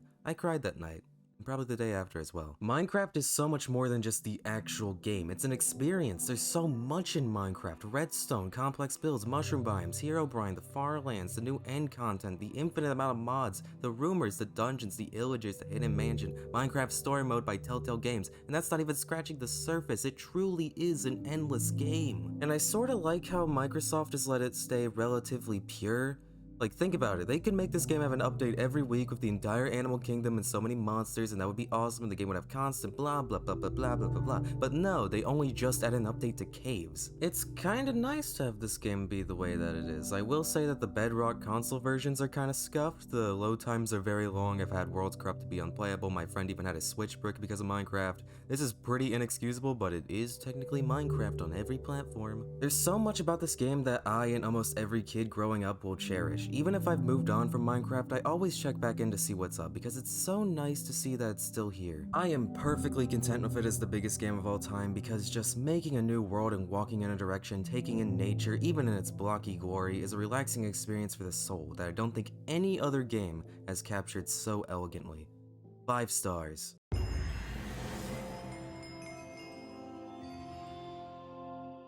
Alright, well, we could have ended things with one of the best and most important games of all time, but we still got Tekken 7, which is, a little bit of a downgrade. Tekken 7 is a fairly decent fighting game. Tekken was the first fighting game series to fully utilize 3D polygons, or was a Virtua Fighter, who cares? Tekken 7 is a 3D fighter, which means you can duck and weave around your opponent and are not limited to 2D space. Each opponent has a correlation to a character's limit. Each character has hundreds of different moves that truly make each match unpredictable. And it offers auto combos, which lets casual players do special moves without the need for inputs. The roster is gigantic, and the DLC picks are wild. They got Negan from The Walking Dead. What the fuck? I only have the first DLC pack that comes with Geese Howard from King of Fighters, Noctis from Final Fantasy 15, and a bowling minigame. I made an agreement to not play this until I could play with my friend Logan together, so we would both be on a completely equal playing field, and it was a lot of fun to just go through everyone and look around at all the options. There's a cutscene gallery of every cutscene from every Tekken game, and me and Logan were just dying from laughter at the PS1 era cutscenes.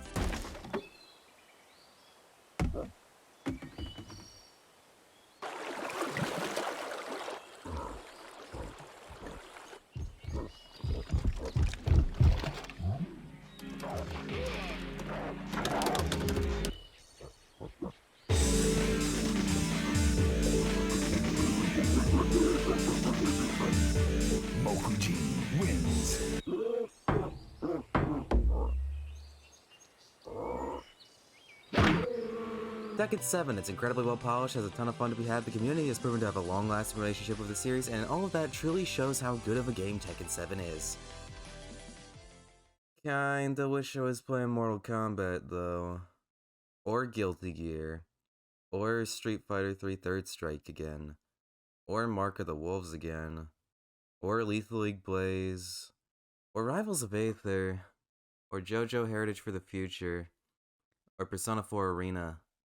Or fucking anything else. Okay, maybe I'm being a little too harsh here because I'm coming into this game with the purpose of critiquing it and not just to have fun, but I've already talked about 2 fighting games, 3 if you count arms, which like, and I'm just getting sick of repeating myself. It's also just the little things that are starting to bug me. This game taking super long to load into matches and the lack of rollback are really just things making me salty right now. Rollback is magical internet witchcraft that makes the game blacklist online for those that don't know. It's just so annoying when so many other fighting games just let me jump right back in. Guilty Gear Strive, you can rematch in under 10 seconds. That's a newer game running on the same console. It's just a little ridiculous. Also, rollback should just be the standard for fighting games. Once Guilty Gear Strive launched with it, I'm sorry, but any game without it just feels like I'm playing a fossil. No crossplay is stupid. You're a multi-billion-dollar company. Grow some balls. Like, okay, the game is extremely well made, has a lot of care, the graphics are very graphically good, the soundtrack is an all-around banger, I just don't have any attachment to it. If I was playing this game when it was like new, maybe I'd feel different. I did have fun with Tekken 7, but it just reminds me of how much stupid crap they put in these games. I just have absolutely no desire to go back to it, and when I've said what I've wanted to say 2 other times now, I just wish I was playing something that's better in every regard. 3.5 stars. I don't have the heart to give it anything lower, but just know I'm giving it the stink eye. Quiero.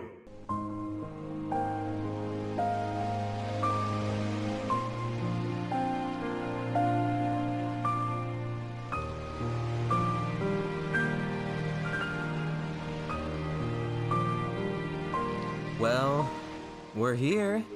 The last game. The final series. You know what, let's just talk about Sora in Smash and my preconception about Kingdom Hearts as a whole for a second. I didn't want Sora in Smash. In fact, I said numerous times that he would be one of the few characters I would dislike to see in Smash. Not just like, oh yeah, I don't care, no, dislike. I don't even remember why at the time, probably just because I was tired of playing all these JRPGs for this video, and because, you know, friends that constantly say how good JRPGs are, and then you play the game they're talking about constantly, it's fucking Xenoblade 2 or some shit. Plus, everyone likes to rag on Kingdom Hearts Online, and like how the story makes no sense, which it doesn't, but, you know, whatever. So yeah, then comes October 5th, 2021 at like 10 a.m. EST. I'm in class, so I wasn't able to record my reaction live like I was planning to show here, but I'm sitting in class, first period, and the teacher is making us do this worksheet thing in a group activity that I don't want to do. I go to the bathroom and I'm taking a dump being like, Goongai me costume, that hurts a little, but you know, I'm really glad he's in the game, and you know. It starts and I start walking back to class, but you know, like really slowly. I'm just watching, wondering who could it possibly be. The long setup of trophies, I'm thinking Taboo, because I really wanted Taboo as the final character. I think he would have been pretty cool. Unrealistic, but you know, every Smash character is unrealistic. And then I see Mario walking over to the flame and I'm thinking, Dark Souls? Dark Souls? And then they throw the thing and I see the Mickey Mouse logo and then it does the whole Sora thing and I'm just standing there like, man, but you know, I'm in the hallway, I can't show that, and then I go back to class and I'm watching little pieces of the moveset overview and everything. I'm complaining in my Discord server like, bruh, really Sora, I got so blue-balled thinking by the flame, thinking it was Dark Souls. Eventually I just turn off the live stream. And like, yeah, I'm mad, but after the initial reaction wears off, I'm like, fine. Looking back, I don't think there's really anyone else that could have been the last character. Sora just seems like the most fitting, I guess, but I bought the Kingdom Hearts whatever collection for 15 bucks at a GameStop like 5 months beforehand and never touched it, so I got home and that night I turned it on and decided to try Kingdom Hearts 1. After the most aggressively 2000s intro cutscene in human history with the pop song, something strange happened as I played through. I couldn't really get mad at it. Not literally, of course, I was getting mad at some of the PS2 jank, like the camera and the collision being wonky and whatever, but like, I couldn't get mad at the game like I had been at it. It felt like going into a neighbor's house. The PS2 was a little bit before my time, my family's first console was the Wii, but as I was playing it, I realized that this was probably the perfect game for many kids in 2002.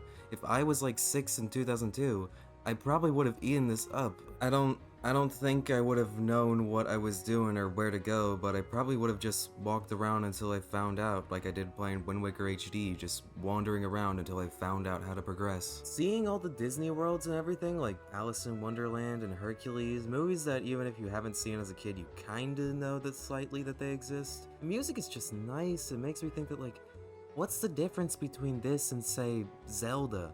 Actually, no, scratch that.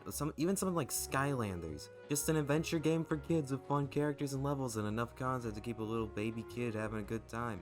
Now, obviously, looking back, there is an obvious difference between all of these, but if you're like 6 or whatever, you just play whatever. It's just different flavors of childhood. I didn't have a PS2, but a lot of other people did. Can I be mad at them? No. And why should I be mad at a game like this? It didn't do anything wrong, at least not yet. All the side games with the story shenanigans and Kingdom Hearts 2 releasing 3 days before Christmas can you imagine the balls they must have had to do that? Imagine that happening today. It would have been scalped to shit. Everyone would have been getting mad. It would have been on the news. Maybe it did go like that, how would I know? In Christmas 2005 it was looking like this. I did the first 3 Disney worlds, Alice, Tarzan, and Hercules, and I just found a sense of, I don't need to complete this game. I felt like there was no point. This wasn't part of my childhood, and for me to play through the whole game and be like, oh yeah, the combat is kind of aged, and the dialogue is weird, and the story is convoluted, and Sora is dumb. Like, no. I don't want to do that. The fact is that this game wasn't meant to be played in 2022 by me as part of a dumb project series where he plays a bunch of video games out of obligation. No, it was meant to be played in 2002 by a bunch of 8-year-olds that were given this game at birthdays and Christmas, and their parents would see Donald and Goofy and Disney stuff on the box.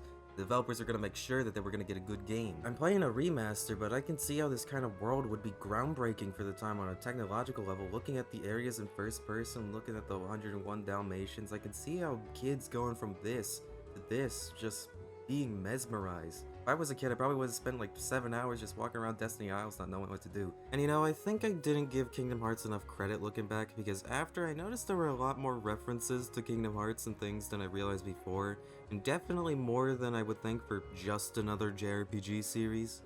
Cents. 6 cents. Haley Joel Osment. What's going on here? You're under arrest, Haley. For murder. Okay, why not? I'll go with you guys. There's no point in me treating this like any other game here, I'm unqualified to talk about it. Even if I beat the game fully, even if I 100%ed it, it doesn't matter.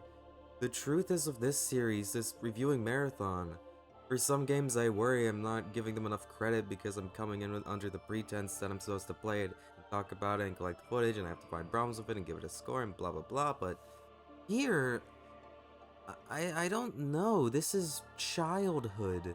Not my childhood, but it'd be unfair for me to review it and be harsh on it.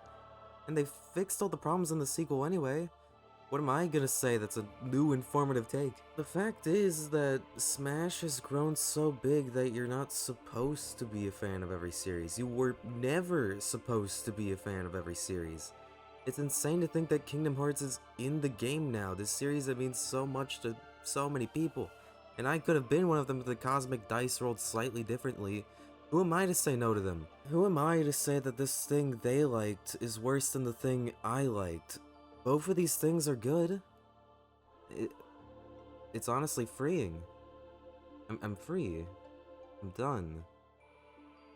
I'm done. I'm actually done.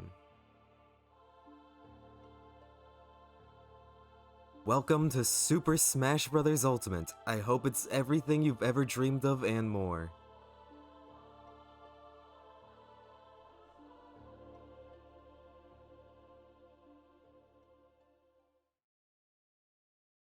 Well, that's everything. That's one game from every series of a playable character in Super Smash Bros. Ultimate. Excluding the Miis, I guess, but you know. But I have the feeling that I have one more thing left to do.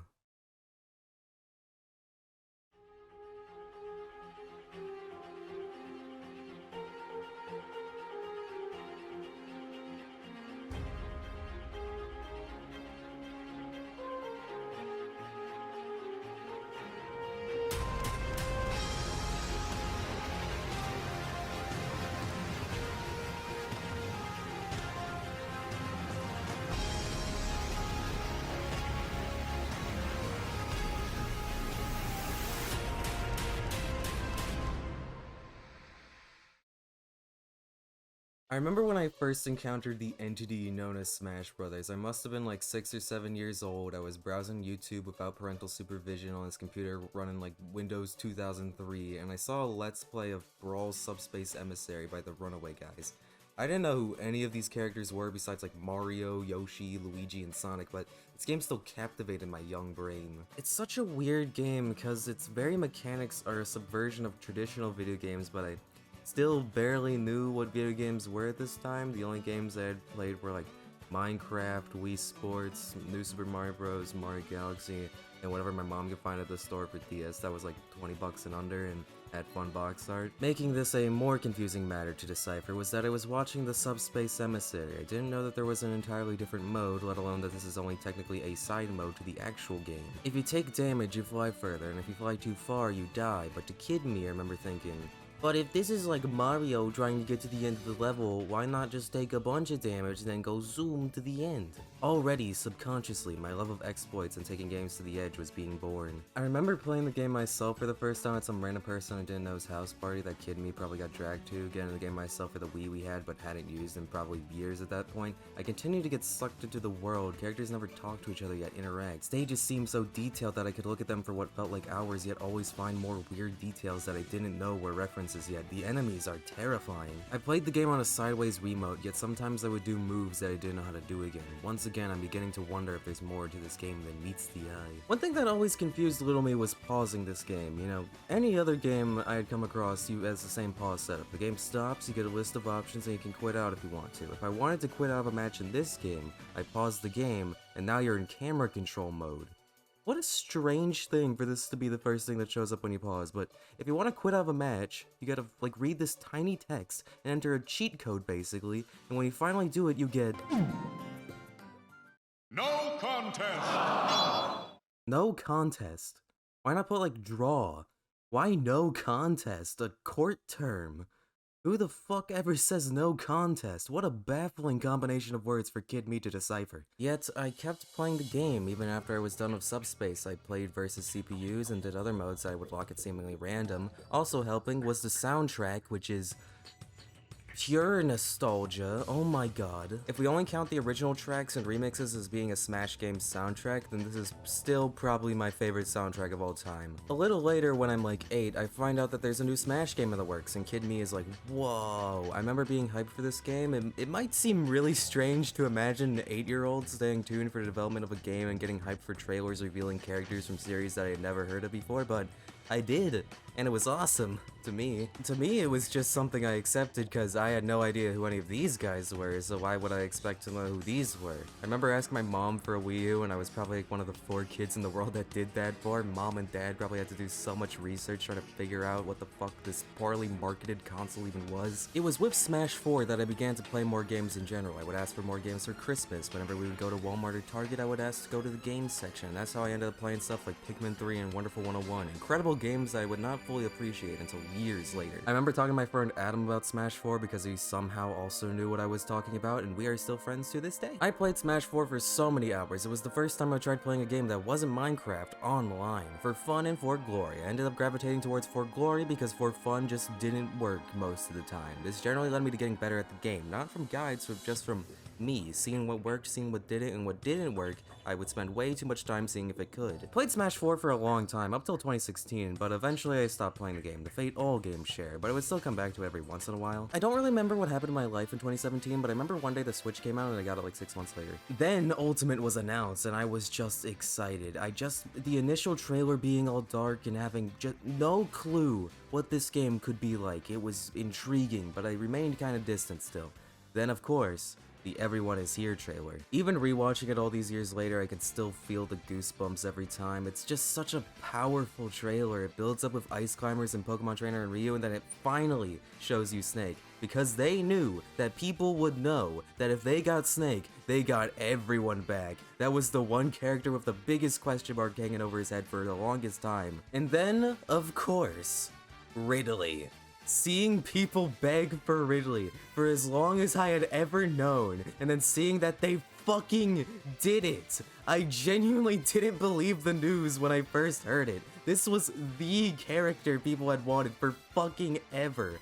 I don't think we'll ever see another they actually did it moment like this ever again. Not just from Smash Brothers, I think like all franchises. The other characters, Simon Belmont, Chrom, Dark Samus, King K. Rool, Ken, all great inclusions too that people wanted to see. I was so hyped for this game, seeing the gameplay. It looked so fast compared to 4. I soaked in all the footage I could find. I pre-ordered the game, and you already know about the joke reveal happening mere minutes before the game came out. Now it blew my mind.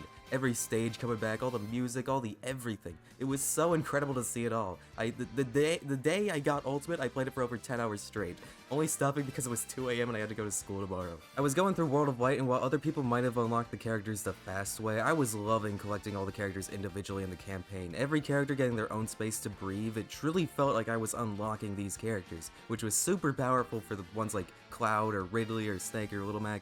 I remember being so excited for those back buffs, baby. World of Light, I can only imagine playing through blind, and when the game first launched, seeing stuff like Marks get a boss fight or the Castlevania part of the map was so insane for me to see on those late night, snowy winter evenings.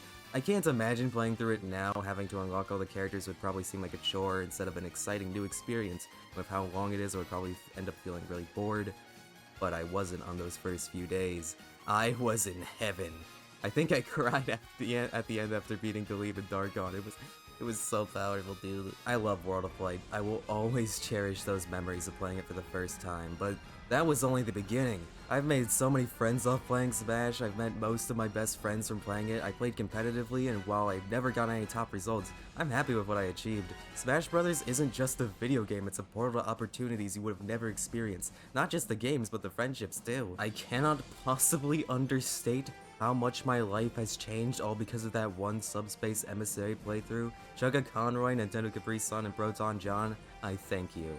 And Masahiro Sakurai for making my favorite franchise of all time. But, what do we do now that it's over?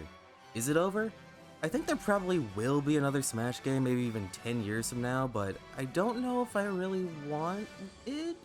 I don't want Sakurai to make another Smash game. I really want him to be free to work on whatever new IPs and games he wants to make.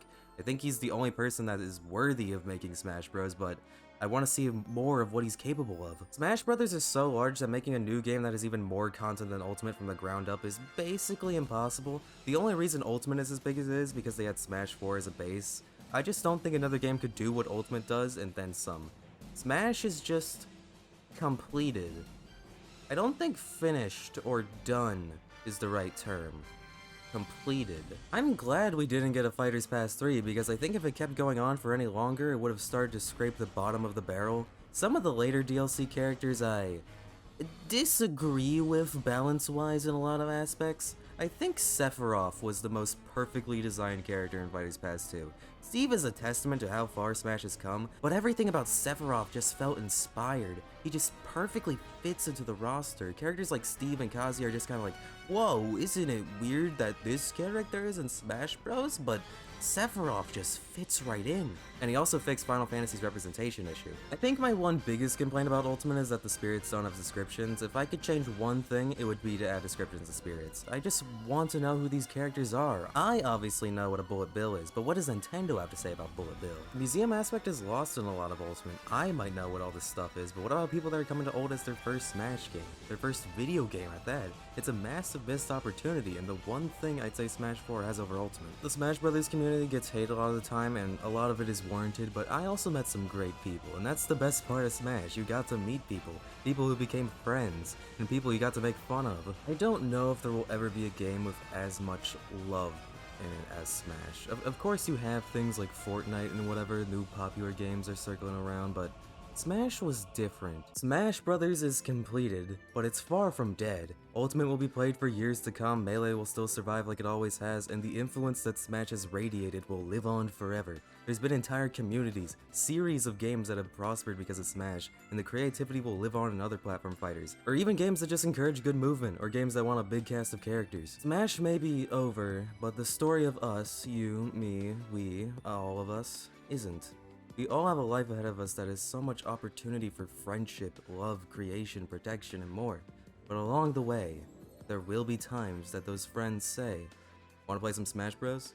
And well, you'll know what to do. Super Smash Bros., Super Smash Bros. Melee, Super Smash Bros. Brawl, Super Smash Bros. For the Wii U and 3DS, and Super Smash Bros. Ultimate all receive 5 out of 5 stars. Thank you for everything. I hope you have an incredible life. I truly mean that. And goodbye.